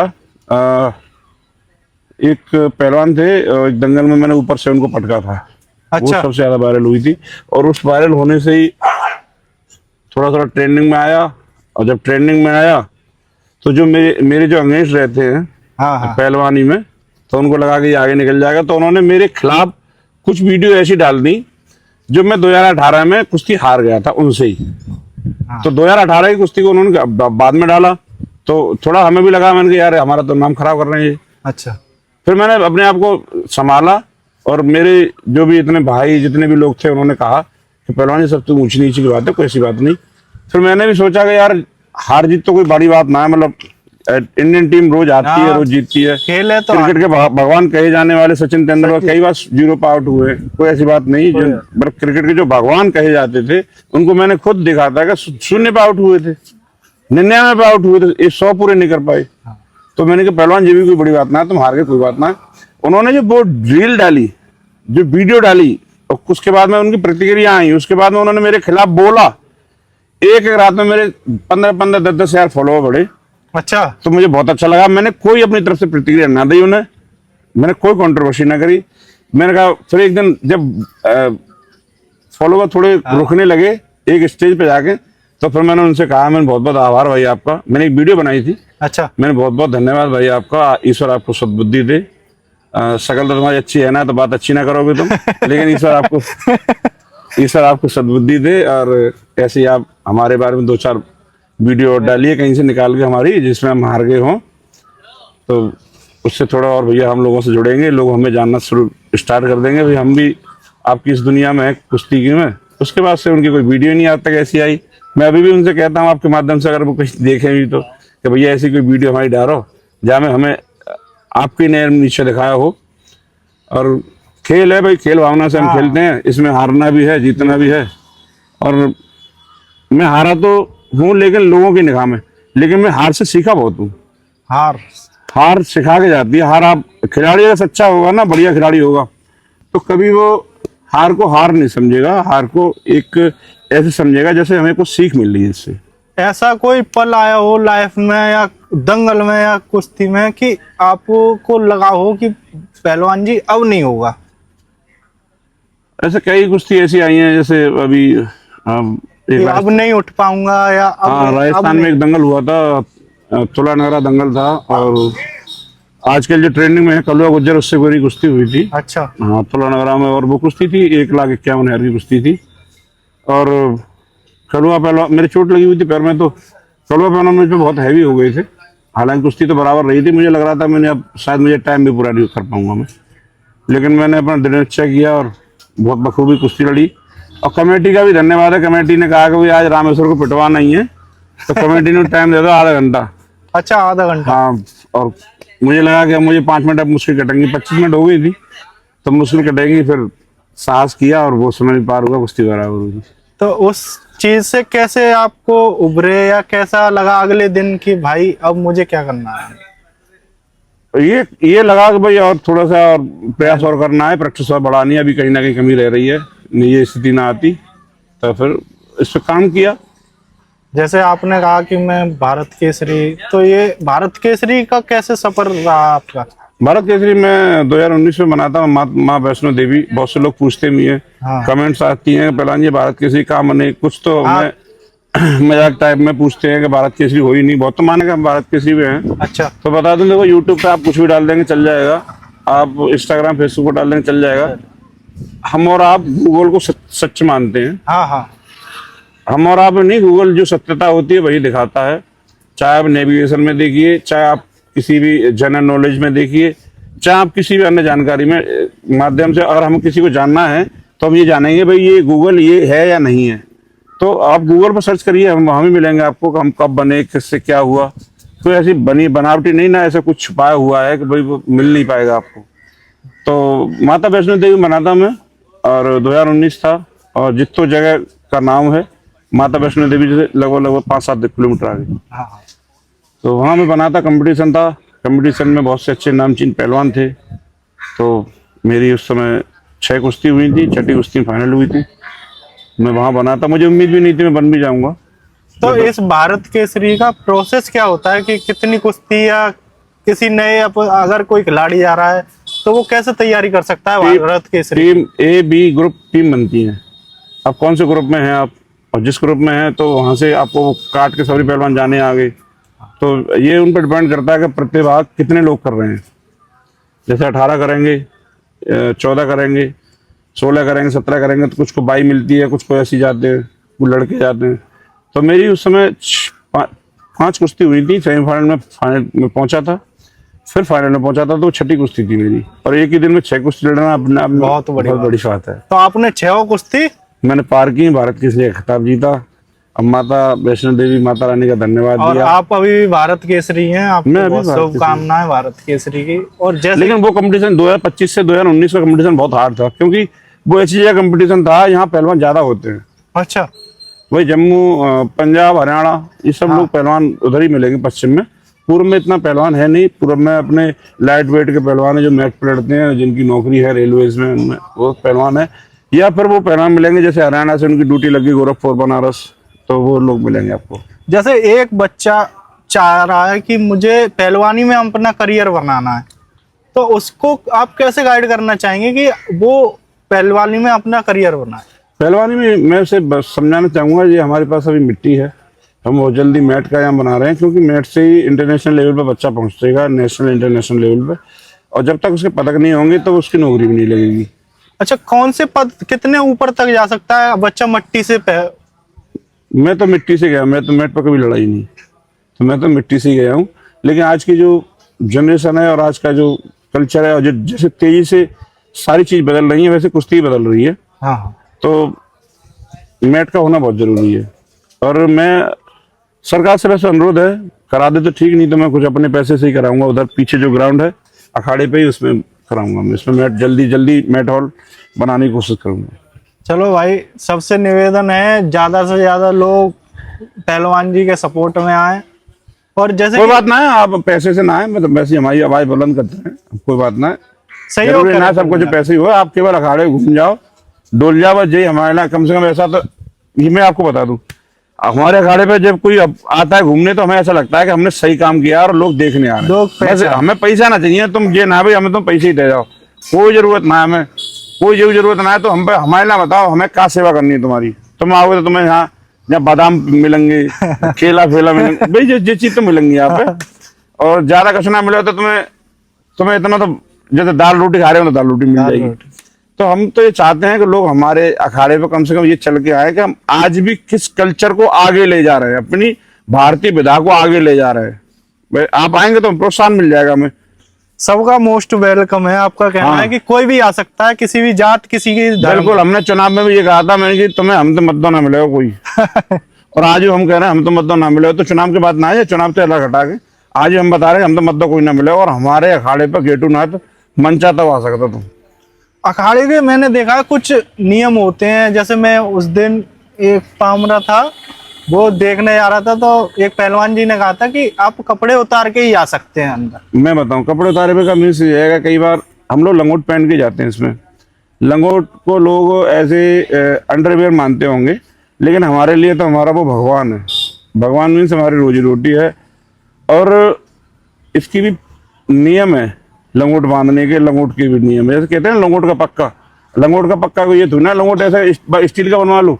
लंगोट का पक्का मीन्स जैसे हम अभी अभी हम गए वॉशरूम गए, टॉयलेट करके आए, मानने को देव नहीं तो पत्थर। हाँ हाँ टॉयलेट करने आए, हम वॉशरूम आए, वॉशरूम से वापस आए, तो वही कपड़े हमने पहने हुए हैं और वही हम अंदर नहीं जा सकते इसमें। सही बात है। भाई हमारा तो भगवान है, तो अब मंदिर में जाएंगे तो हम पाक पवित्र तो जाएंगे, हाँ। गंदे थोड़ी ना जाएंगे। सही बात। तो वो लंगोट जो पहनते हैं, तो उसको जैसे हमें लंगोट पहने हुए हैं हम मान लीजिए, और हमें वॉशरूम जाना है, तो लंगोट को फिर उतारेंगे, फिर वॉशरूम जाएंगे, फिर आगे पहनेंगे, फिर वही प्रक्रिया। तो ये जो अब इन कपड़ों में नहीं आ सकता मैं उसमें। हाँ हाँ तो यही है, मतलब हमारा अपना जो जो गुरु खलीफाओं ने हमें जो बताया है, जो सिखाया है, जो हमारे कल्चर में है, वही हम उसको फॉलो कर रहे हैं। क्या क्या नियम होते हैं मेन जो अखाड़े के कि लोगों को फॉलो करने चाहिए, जो एक अनजान मैं हूँ व्यक्ति जो अब अखाड़े ऐसे में आ रहा है? एक बार हमारे मिलने आए थे कोई, उनको थोड़ा सा बुरा लगा होगा क्योंकि वो जूते पहन के जाने लगे। जब हमने रोका तो उन्होंने कहा ये क्या है वो, तो हमें ऐसा लगा कि यार हाँ हम कौन सी दुनिया में जी रहे हैं अभी, सही। जो हम समझा नहीं पा रहे। भाई जूता पैर के मंदिर में सुने जाते, ये तो हमारा मंदिर है। हर चीज का एक नियम और कायदा होना चाहिए, होना कुछ चाहिए। लिमिट बनानी चाहिए हर अब जगह। उनके लिए तो देखो भैया, जो नहीं मानते उनके लिए तो मात्र मिट्टी होगी, सही बात। और जो नहीं मानते उनके लिए तो जो लंगोट हमारी अंडरवेयर होगी उनके लिए। तो और लोग अंडरवेयर, हम अंडरवेयर की पूजा करते हैं, हम वो ऐसे हाथ पांव जोड़ के बाद पहनते हैं। तो लोगों के लिए तो भैया होगा अंडरवेयर, हमारे लिए तो वही सब कुछ। जैसे कि अब जो नए पहलवान बन रहे हैं, जो बच्चे पहलवानी में आना चाह रहे हैं, उनके लिए कोई एडवाइस हो कि आपको क्या करना चाहिए? जो लोग बच्चे पहलवानी में आना चाह रहे हैं, पहले तो उनको मेरी शुभकामनाएं, वो पहलवानी में आए, हमारा ग्राफ बढ़ाएं, पहलवानी करें। और पहलवानी में आने के लिए उनको सबसे पहले यही है कि नींद मजबूत करें, बढ़िया खाएं पिएं, नियमित व्यायाम करें, और लेट नाइट जगें ना, और जल्दी सुबह जगें।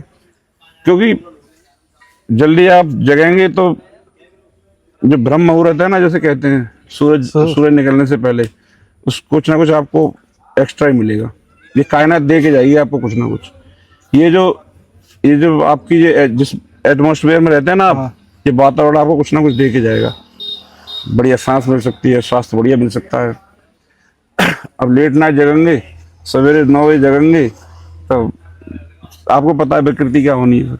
आपको देख के बहुत सारे पहलवान हैं जो सोशल मीडिया पे आ रहे हैं, तो उनका मैंने भैया लाइन ही ऐसी खींच दी है कि जहाँ लाइन के आसपास चलेंगे सब। अच्छा। आज से पहले देखना, मेरी रील वायरल होने से पहले देखना कितने पहलवान वीडियो बनाते थे। आज वो वीडियो इसलिए बना रहे हैं, और मैं भी चाहता हूँ कि लोग वो सही बना रहे हैं वीडियो। मैं भी चाहता हूँ कि मेरा जो समाज है, जिस समाज में हम लोग रहते हैं, जैसे मान लीजिए यहाँ से फिरोजाबाद का कोई बच्चा डालता है वीडियो, या मान लीजिए हाथरस का डालता है, या कहीं भी किसी क्षेत्र का डालता है, अपने वहां प्रैक्टिस करके, तो जब वो प्रैक्टिस करेगा तो 4-6 बालक और करेंगे वह देख के। तो एक हमारा जो भारतीय जो कल्चर है, ये मजबूत रहेगा। और सही भी है भैया, वीडियो डालोगे तो व्यायाम तो करोगे, जब व्यायाम करोगे तो लोग समझेंगे व्यायाम क्या चीज है, तो ऑटोमेटिक मैं भी चाहता हूँ घर घर संदेश यही जावे।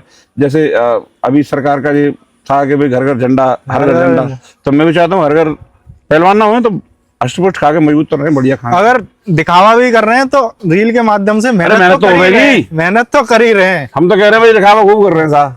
वो कहते हैं भाई तुम तो रील वाले पहलवान हो, तुम तो रील बनाते हो। तो रील बनाने के लिए भैया मेहनत की जरूरत पड़ेगी, और डंडे तो मारोगे, सपाटे तो मारोगे, कुछ तो करोगे। आपने कहा कि मैंने मूवी करी, तो आपने दंगल जैसी बड़ी मूवी में भी अपना दंगल जैसी बड़ी मूवी में मैं पंजाब में था, गुरु अमरीक सिंह मेरे गुरु थे उस समय वहाँ। बहुत अच्छे आदमी, बाय नेचर बहुत अच्छे आदमी है। और खन्ना पड़ती है जगह लुधियाना से पहले, तो रोनी उनका अखाड़ा था, रोनी जगह है उसमें अखाड़ा था। और वहीं आमिर खान प्रोडक्शन उस समय पंजाब में भ्रमण कर रहा था, क्योंकि कुछ नेचुरल सीन्स लेने के लिए। हाँ हाँ। तो उन्होंने मुझे, हमारे अखाड़े पे भी आए, उन्होंने ऑडिशन लिए हम सब लोगों के। तो कुछ पहलवान में बताया नहीं था आपको, कुछ पहलवान तो ही हा मजाकबाजी। तो हमारा ये था भाई, हमने सीरियस उन्हें दिया, हमें लगा कि भाई सही चीज है, डिसिप्लिन। तो उन्होंने फिर बाद में हमें कांटेक्ट किया, और मेरा गेटअप भी ऐसा ही था कि मूंछें बड़ी होनी चाहिए। पूरे क्षेत्र में हल्ला था कि पहलवान जी बड़ी मूवी में आ रहे हैं, बड़ी मूवी में। उसके बाद में फिर मेरा एक ऐड आया था लक्स स्पोर्ट्स स्कूल का, इसमें मैंने काम किया। वो विंटर में चला था, बहुत चला था, 3 साल का हमारा उनके साथ करार था, 3 साल चला था वो बैड। उसके बाद में फिर एक मूवी मिली मुझे साउथ में पवन कल्याण की। हाँ, जैसे कि आपका बॉलीवुड से आप साउथ की मूवी में अभी आ रहे हैं, अच्छा रोल कर रहा था उसमें, तो बहुत बड़ा रोल था आपका। तो बॉलीवुड से साउथ से कैसे?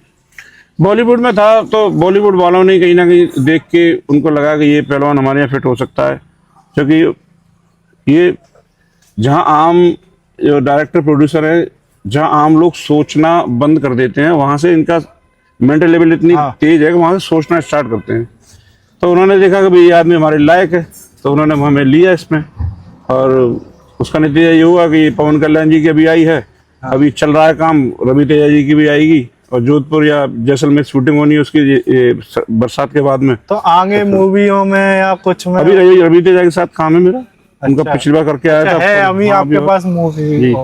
कैसा लगा आपको पवन कल्याण जी के साथ काम करके? अच्छा, साउथ में उनका बहुत रेस्पेक्ट करते हैं। हाँ हाँ, साउथ का ऐसे मान लीजिए भगवान जैसे मानते हैं, बहुत अच्छा आदमी है, और वो बहुत इजीली सबसे मिलती है। हमने तो वहाँ इतने रहे देखा भी लोगों में। अच्छा, हमसे भी सेट पे मिलते थे सबसे ही, जैसे हमको उनको पता था ये पहलवान है और यूपी हरियाणा से हैं, तो राम राम जी तो अच्छा बोलते थे। हाँ, तो कोई जैसे कि सेट पे या जाने में मूवी के टाइम पे कोई ऐसा किस्सा या कोई ऐसी चीज हुई हो जो याद रहेगी होगी, भाई यार ये दिन अच्छा था या खराब था? हाँ, दंगल मूवी में सीन थे, उसमें ऐसी धाकड़ धाकड़ ऐसी धाकड़ जो गाना हो रहा था रैप पे। हाँ हाँ, तो उसमें विदेशी डांसर से आई थी, जो अच्छा, लड़कियां थी, उन्होंने राजस्थानी प्रधान पहन के उन्हें डांस करना था। तो बाहर स्टूडियो बाहर वो लोग सिगरेट पी रही थी।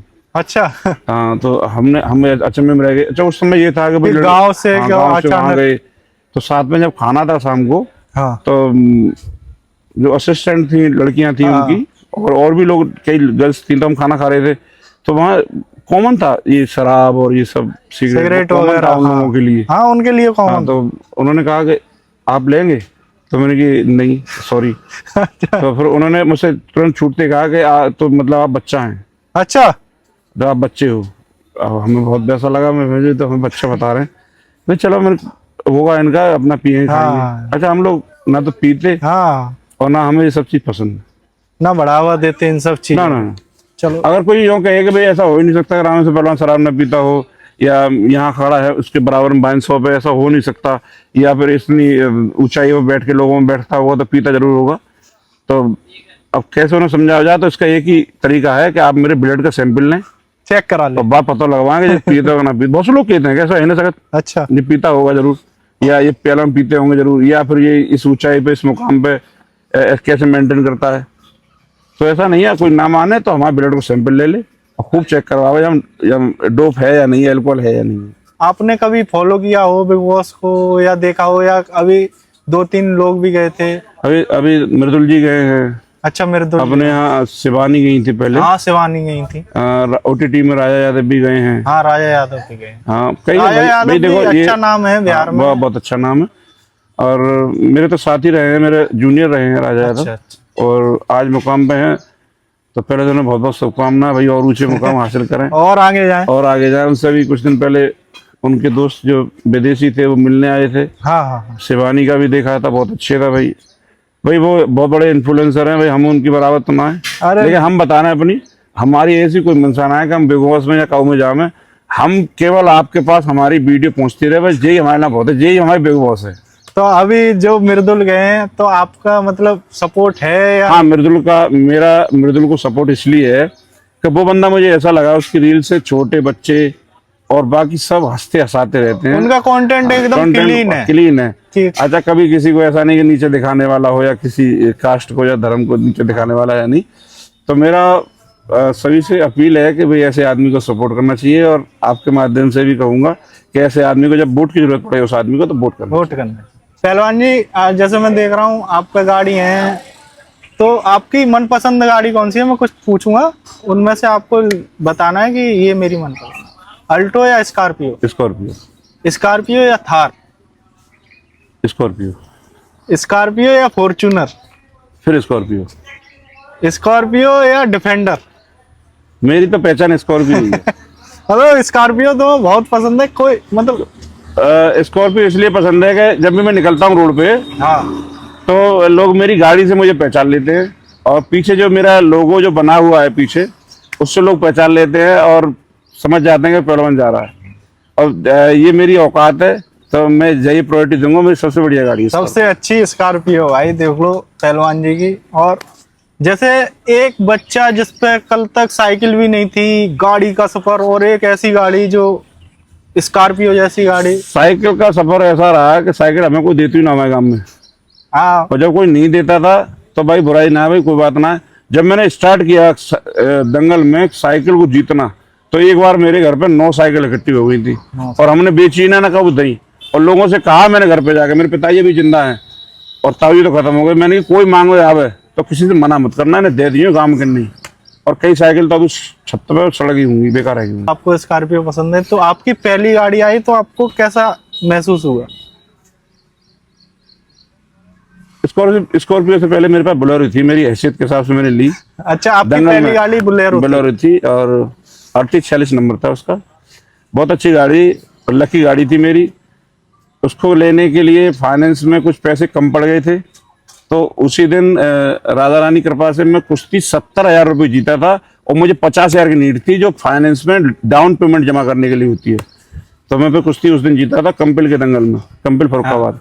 71,000 की कुश्ती जीता था, तो 20,000 बच हो गई। अगले दिन जाके मैंने गाड़ी ली। उसी दिन मैं फिरोजाबाद के दंगल गया, इतनी लकी गाड़ी थी। उसी दिन मैं फिरोजाबाद के दंगल गया, और उसी दंगल में फिर मैं 21,000 रुपये जीता था। अच्छा। उसके बाद मैं आपको बता दूं, बहुत से लोग पूछते हैं पहले आप मैट पे क्यों नहीं लड़े, या मैट पे क्यों नहीं गए, या आपने, मैं बता दूं भाई, मैं प्राइज मनी दंगल लड़के ही मैंने आपका सब कुछ बनाया है। क्योंकि मैट पे लड़ता तो मैं प्राइज मनी नहीं जीत पाता, मुझे प्राइज नहीं मिलते, पैसे नहीं मिलते, तो मेरा घर नहीं चलता। तो भैया मेरी जिम्मेदारी थी, मैं उसको निभाया, और इस पहलवानी शौक को मैं अपने उसकी तरफ ले गया, बिजनेस की तरफ। तो मेरा इस तरीके से बिजनेस भी रहा है। अच्छा, ये बताइए आपके जीवन की सबसे बड़ी कुश्ती? मेरे जीवन की सबसे बड़ी कुश्ती हाथरस देवचट में हुई थी, जो 4.5 लाख रुपए की हुई थी, और पलक झपकते ही मैंने 1.5 से 2 मिनट में पंजाब के पहलवान को चित किया था। उस समय श्री देवेंद्र अग्रवाल जी माननीय विधायक थे, उस समय उन्होंने दंगल लगवाया था। तो बहुत सारी कुश्तियों में जाते हो, कहीं अखाड़े से बाहर भी लड़ाई हो गई हो और आपको लगा हो कि भाई ये तो? हाँ, एक बार लड़ाई हुई थी, पिछले टाइम हुई थी सेमरा के दंगल में। एक पहलवान जी अपने सादाबाद के, उनसे कुश्ती हुई थी, कुश्ती में लड़ाई हो गई। उनके जो साइड के जो रहते हैं बंदे, उन्होंने हम पे हाथ छोड़ दिया था, हमारे साथी पहलवानों को घायल कर दिया था। हम लोग कम थे, वो ज़्यादा थे। फिर पब्लिक ने, भाई मतलब हम लोग कम थे इसलिए पब्लिक ने साथ दिया, तो पब्लिक ने उनको मारा, तो इसमें हमारी क्या गलती है? सही बात। उन्होंने हम पे एक झूठा मुकदमा लगाया था, दंगल के बाहर लड़ाई हुई थी, तो उन्होंने मुझे साजिश की तरह फंसवाया। लेकिन सच सच होता है, झूठ झूठ होता है, और उसमें भी कुछ सच्चे साक्ष्य थे, हमने दिए, सच्चाई थी हमारे अंदर, तो हमने बेबाकी से उनका सामना किया। और ये मैं जानता हूँ सच विचलित हो सकता है, पराजित नहीं होगा। सही बात। कुश्ती या कोई भी स्पोर्ट हो, उसको उसी के अंदर रहना चाहिए, गेम में रहना चाहिए, गेम से बाहर नहीं। कई बार मान लीजिए हमारी आपकी हमारी बेमनस्ता हो गई, हमारी आपकी लड़ाई मान लीजिए हो गई, तो इतना नीचे नहीं जाना चाहिए। इस तरह एक बेमनस्ता लोगों में रखनी चाहिए, लोग भी पहलवानों पे हंसने लगे कि भाई पहलवान इस तरीके कृत्य कर रहे हैं। एक खेल भावना से होना चाहिए। मान लीजिए आज मैं हूँ, मुझसे बाद में कोई आएगा, मुझसे पहले भी कोई था, कि ये मेरी ऐसा तो है नहीं, मेरी जागीर तो है नहीं। ये खेल जो भी है, मान लीजिए मैं आज स्टार हूँ या खिलाड़ी हूँ, या मैं बहुत ऊंचे ओहदे पे हूँ, तो सब मान लीजिए हमेशा तो नहीं रहना है। मुझसे पहले भी बहुत अच्छे थे, मेरे बाद भी बहुत अच्छे आने हैं, तो क्यों ना इस पल को इसको बढ़िया से काटा जाए, इसको बढ़िया से जिया जाए, इसको दिखाया जाए। जो मेरे आने वाली पीढ़ी है उसको भी ये बताया जाए कि भाई लड़ाई फड़ाई से दूर रहिए, और आपसी भाईचारे में रहिए, और खेल को खेल भावना से खेलिए। आज भी मेरा ये रहता है कि भाई खेल को खेल भावना से खेलो, अखाड़े से बाहर या किसी भी चीज से बाहर नहीं करना। बहुत से पहलवानों से, जितनी भी लगो एक पहलवान को छोड़ के, जितने भी पहलवानों से मेरी कुश्ती, आज भी मेरे मधुर संबंध है उनसे। चाहे मैंने उनको हराया, चाहे उन्होंने मुझे हराया, कुश्ती बहुत लड़ी मैंने जीवन में। अब अंदाजा लगाइए 22 साल से जो आदमी इस कुश्ती कैरियर में हो, तो उसने कितनी कुश्ती लड़ी होंगी। और जितना ये मैं नहीं बता, ये सोशल अकाउंट बताते हैं मैं कितनी दूर गया हूँ। मुझे अपना खुद ध्यान नहीं है कि मैं कहाँ तक कुश्ती लड़ा हूँ। साल में मान लीजिए 365 दिन होते हैं, लगभग 250 दिन कुश्ती लड़ता हूँ। आपका कोई ऐसा फेवरेट दाव या ऐसा फेवरेट? हाँ, फेवरेट दाव मेरा पहले रामबाण हुआ करता था, जिसकी कोई काटे नहीं थी। फिर रामबाण से धीरे धीरे मैंने दोनों तरफ की बाहरली टांग वो मारना सीखा, फिर दोनों तरफ की ढाक मारना सीखा, फिर पुट्ठी मारना सीखा, जो आज के ज्यादा बार ऐसे ले जाके ऊपर से मारना। ऊपर से? हाँ, वो तो ये फेवरेट दाव है। और हर आदमी के कहीं ना कहीं एक अपना फेवरेट एक रहता अपना है। फेवरेट। हाँ। आपका सिग्नेचर मूव बताया आपने, हाँ, रामबाण। रामबाण था। जैसे कि हम कुश्ती लड़ते हैं तो इंजरी हो जाती है, हाँ, आपकी सबसे बड़ी इंजरी हुई हो कोई? सबसे बड़ी इंजरी मेरी कंधे में हुई है, जो बोला कासनिया से हुई थी, और हाथ में उसके पास दंगल था। ये मेरा कंधा यहाँ से पूरा नीला हो गया था। अच्छा, अच्छे पहलवान है, कितना बोला टाइम कासनिया। लगा रिकवर होने में लग गए थे, 4 महीने। 4 महीने रेस्ट रहा मेरा। कोई कुश्ती कोई दंगल? ना, कोई कुश्ती कोई दंगल नहीं। और दिन रात इसको देखता था, ऐसे ये उठाया भी नहीं जाता था, ऐसे उठा के ऐसे रखना पड़ता था। कैसे फिर आपने उस समय को कैसे जो दवाई ली, और दवाई के साथ साथ अच्छे डॉक्टर अखिलेश यादव हैं, दिल्ली में बैठते हैं, तो उनका ट्रीटमेंट चला और उन्होंने थेरेपी बताई, थेरेपी चली, फिर धीरे धीरे एक्सरसाइज की। अच्छा, इस चीज़ का बड़ा पक्का रहा हूँ मैं, एक्सरसाइज का नियमित। अगर आपने कोई चीज़ हमें बता दी तो वो करना ही करना है। हाँ, और अभी आप आए होंगे, देखा होगा, मैं पहले, अभी मेरी थोड़ा कंधे में इसमें दिक्कत है, तो मैं इसकी रोज स्ट्रेंथ करता हूँ, रोज करता हूँ, इसका कोई गैप नहीं। मैं कोई मिलने आएगा उनसे कहता हूँ भैया 10 मिनट बैठ लो, लेकिन कंधे जो एक्सरसाइज है उसे पूरी करनी है।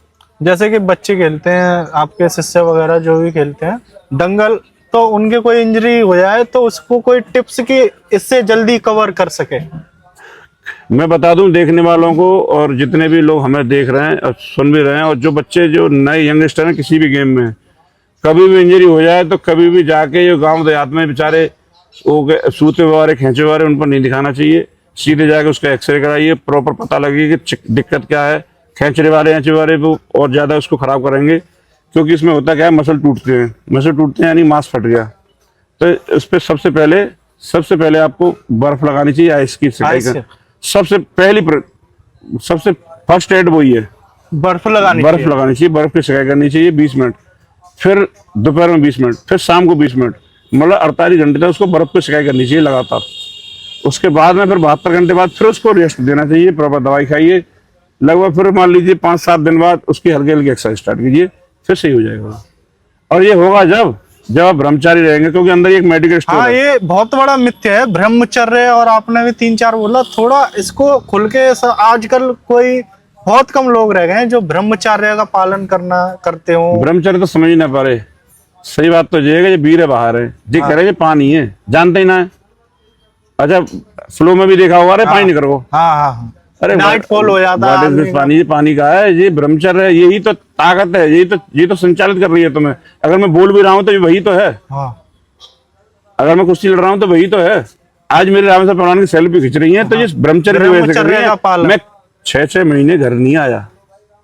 6 महीने बहुत होते हैं, फौजी तो 3 महीने में लौटे, मैं 6 महीने में लौट गया। कई होली कई दिवाली मेरी अखाड़े पे बीती है, तो मैंने वो दौर भी देखा है।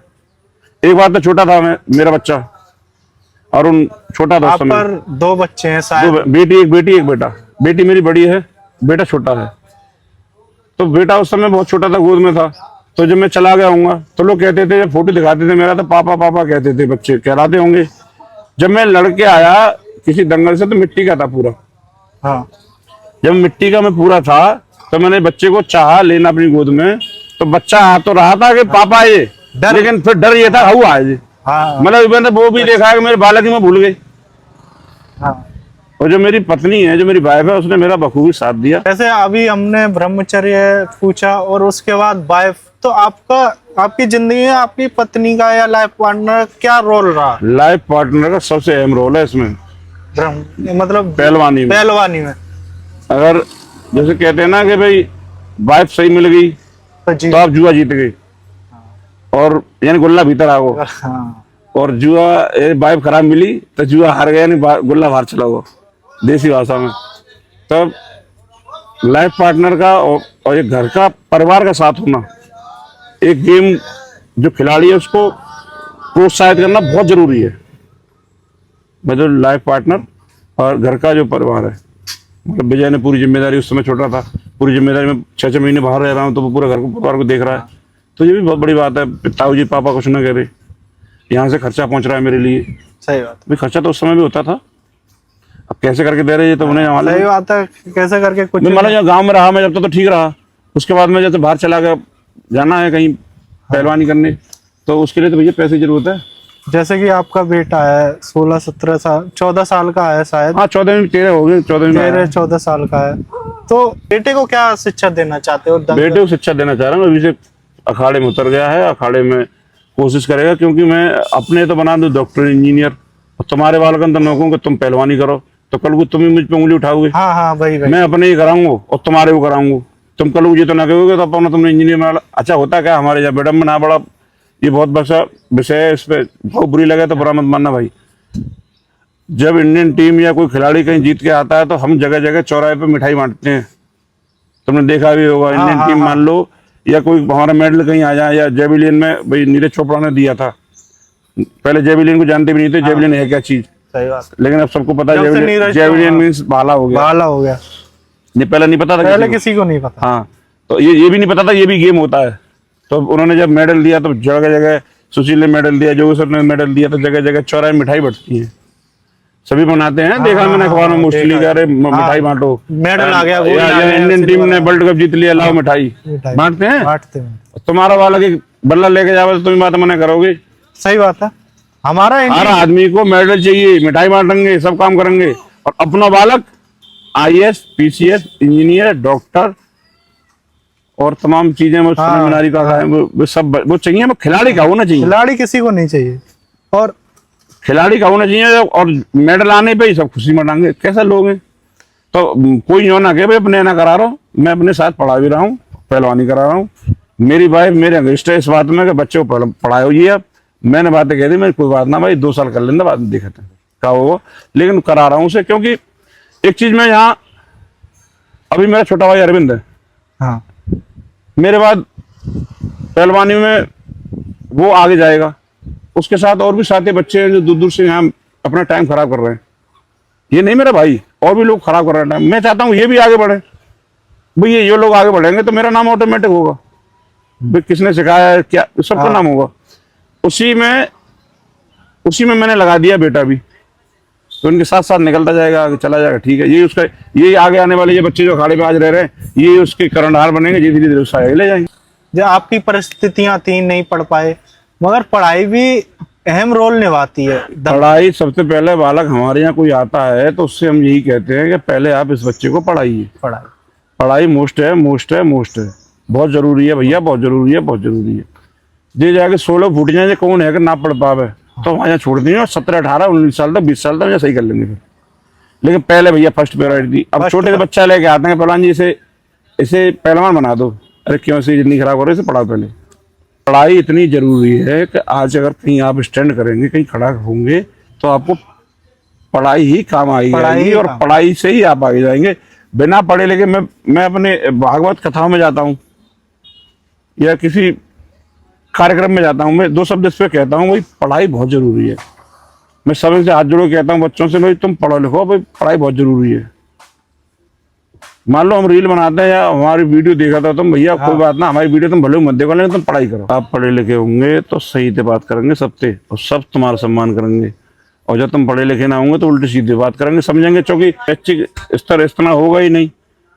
जो आपकी सोच है वो ऐसी रह जाएगी, केला छीने खा गए, कहो गाड़ी दे गए। तो पहले पढ़ा लिखा होना बहुत जरूरी है। आपका क्या सपना है कि मेरा बच्चा मेडल लाए या नेशनल खेले? मैं ये चाहता हूँ कि मेरे अखाड़े पे जो बच्चे रहते हैं या जो बच्चे पहलवानी करते हैं, मैं ये चाहता हूँ कि मेरे सभी बालक आगे बढ़े और अपने माता पिता का, अपने क्षेत्र का, साथ ही साथ रामेश्वर पहलवान का नाम रोशन करें। और जहाँ तक मैं नहीं पहुँच पाया, मैं ईश्वर से ऐसी कामना करता हूँ, अपने इष्टदेव हनुमान जी महाराज से ऐसी कामना करता हूँ, राधा रानी से ऐसी कामना करता हूँ, दाऊ जी महाराज से ऐसी कामना करता हूँ कि जिस स्तर पर मैं नहीं पहुँच पाया, मुझसे भी अच्छे स्तर पर ये बच्चे पहुंचे और क्षेत्र में नाम करें, देश में नाम करें, और अपने भारत का, इस तिरंगे का माथा ऊंचा करें। मैंने बहुत कम ही बच्चे देखे हैं जो नेशनल लेवल पे खेलते हो, और मेरी भी ये दिली इच्छा है कि यहाँ से कोई अखाड़े से बच्चा निकले नेशनल, मेरी तो इच्छा यही है कि मेडल लाए, मगर मेडल ना लाए तो स्टेट तक तो खेले। अगर आपके दिमाग में है कोई बच्चा की जो कर सकता मेरे है? कई बच्चे हैं अभी, श्यामपुर मानिकपुर से टीटू है, अभी स्टेट में खेल के आया है। एक बच्चा हमारा सूरज है बच्चों से, वो अच्छा खेल के आया। एक बच्चा छोटा सा है सिकंदराबाद से, खोवीराम पहलवान जी का बेटा है, उनके पापा पहलवान है, उनका बच्चा भी अभी स्कूल की तरफ से गया था खेलने, नोएडा में हुई थी उसमें गया था। तो समय समय पर जाते हैं बच्चे यहाँ से खेलने, और बेहतर करूँगा कोशिश, बच्चे और आगे जाएं। कोशिश करते रहिए। और हम ये चाहेंगे कि हमारे सिकंदरा राव का भी नाम ऊपर जाए, जब यहाँ पे एक मेडल टंगे कि पहलवान जी का चेला मेडल लेके आया। इससे गर्व की बात हमारे लिए कोई नहीं हो सकती। सिकंदराबाद का नाम हो, साथ ही साथ हाथरस का नाम हो, अपने उत्तर प्रदेश का नाम हो, साथ भारत का नाम हो। इसमें भी सभी अपने हाथरस वासियों को, अपने सिकंदराबाद वासियों को हम सबका सपोर्ट करना पड़ेगा, हमारा साथ देना पड़ेगा, क्योंकि आपके साथ के बिना हम कुछ भी नहीं है। क्योंकि ये जो गेम है ऐसा है कि इसमें प्रोत्साहन बहुत जरूरी है। बहुत जरूरी।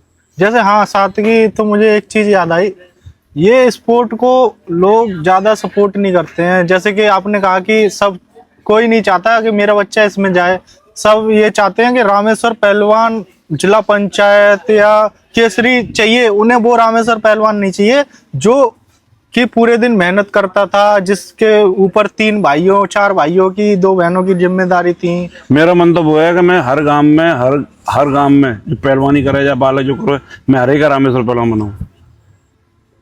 मैं तो चाहता हूं उसका प्रचार प्रसार हो। मैं ये भी चाहता हूँ बड़ा पहलवान बने। मैं ये भी चाहता हूँ कि इसके माता पिता का नाम हो। बिरादरीवाद ना तो मैंने कभी करो ना मैं जानू। बिरादरी केवल शादी ब्याह में काम आते हैं, तो बाद में देख लेंगे जब कोई चोरी छुरा ब्याह होता। अब वही है कि आजकल कल्चर चल रहा है कि दब गया तो फलाना फलाना रहे हो। अरे भैया, सब रिंगे यही है। पहले लोग कितने हंसी खुशी से रहते सब लोग, अब थोड़ा सा वैमनस्यता यही है भाई, ये चीज ना करो तो अच्छी बात है भाई। अपने इस भारत को बहुत सुंदर बनाइए। और ये तो हमारा ब्रज है, ये तो वैसे इस चीज के लिए मायने रखता था, सब एक रहते थे। जैसे हमारे छोटे से पॉडकास्ट के माध्यम से अगर कोई भी ऐसा बंदा हो जो देख रहा हो सरकार की तरफ से या कोई भी, तो आपकी क्या अपील रहेगी कि इनके लिए मेरे स्पोर्ट में क्या आपकी जरूरतें हैं, क्या आपको चाहिए? आपके माध्यम से, आपके ब्रॉडकास्ट के माध्यम से या आपके चैनल के माध्यम से जितने लोग हमें देखेंगे, सरकार के भी बंदे हमें देखेंगे, तो उनसे मेरी यही अपील है कि भाई हमारे ग्रामीण अंचल में जैसे कि हमारा अखाड़ा है और भी अखाड़े हैं, इन सब की तरफ ध्यान दीजिएगा। हीरा कोयले की खान से ही निकलता है। छोटे छोटे आज ये बच्चे हैं, कल को आपका ही नाम रोशन होगा, आपके प्रदेश का नाम रोशन होगा। आज अगर आप पद पे हैं, हमेशा कोई कहीं नहीं रहता है, इसलिए मेरा आपसे दरख्वास्त रिक्वेस्ट है कि आप पहलवानों की तरफ देखिए, खिलाड़ियों की तरफ। ये पहलवान ही नहीं, मतलब और भी गेम्स हैं, सबकी तरफ देखिए। और मेरे अखाड़े पे मैट की इस समय बहुत ज़रूरत है, मैट हॉल की बहुत ज़रूरत है। सरकार से भी मेरा निवेदन है, मैं चिट्ठी भी लिखता रहता हूँ, माननीय अध्यक्ष जी से भी मैंने कहा है, माननीय सांसद जी से भी कहा है, और हमारे विधायक जी से भी कहा है हमने। हमें बात दृष्टि से मत देखो हम कौन लोग हैं, कौन बिरादरी के, हमें जाते मत देखो भाई। हम खिलाड़ी हैं, हम तुम्हारे हमेशा काम आएंगे, और हमेशा हमने अपने क्षेत्र का नाम रोशन करने की कोशिश करिए। जो कि जब एक लेवल पे पहुंचता है तो वो सबका होता है, ये पर्टिकुलर किसी बिरादरी का नहीं होता है। मेरे साथ तो सब बिरादरी जुड़ी हुई है, हम सब लोग हमें लाइक करते हैं।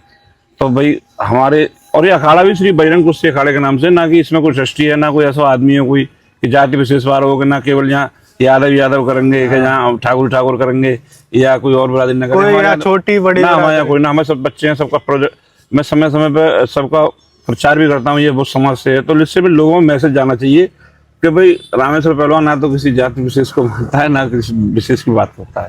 तो जैसे आपने कहा, मेरी भी इस चैनल के थ्रू सरकार से या अपने स्टेट या अपने हाथरस के जो भी हैं नेता वगैरह, सबसे यही दरख्वास्त है कि जब आप अपने पहलवानों को या अपने खिलाड़ियों को आगे नहीं बढ़ाएंगे, तब तक आपका भी नाम नहीं होगा। इसमें आपका भी फायदा है और इन बच्चों का भी फायदा है, और जो अगली जनरेशन आ रही है उनका भी फायदा है। मट्टी से लेके आज इतना बड़ा अपना एम्पायर, अपना साम्राज्य स्थापित किया, बहुत अच्छा लगा पहलवान जी से मिलके। अगर आप सबको अच्छा लगे तो भाई लाइक करो। भाई हमारा सबसे निवेदन चाहिए भैया, हमारी इस वीडियो को ज़्यादा से ज़्यादा लाइक करें, शेयर करें, और भैया के चैनल को सब्सक्राइब करें। और फिर अपील करूँगा, तुम कुछ मत करियो तो बहुत टाइम पूरा नहीं, लास्ट तक सुनियो हमने क्या कही है। और हमारी बात अंदर अगर आपको 1% संतुष्टि मिले तो इस वीडियो को शेयर करना ना भूलें। हाथ जोड़ के आप सभी से निवेदन है। जय हिंद, जय भारत, जय श्री राम, जय श्री राधे कृष्णा। धन्यवाद।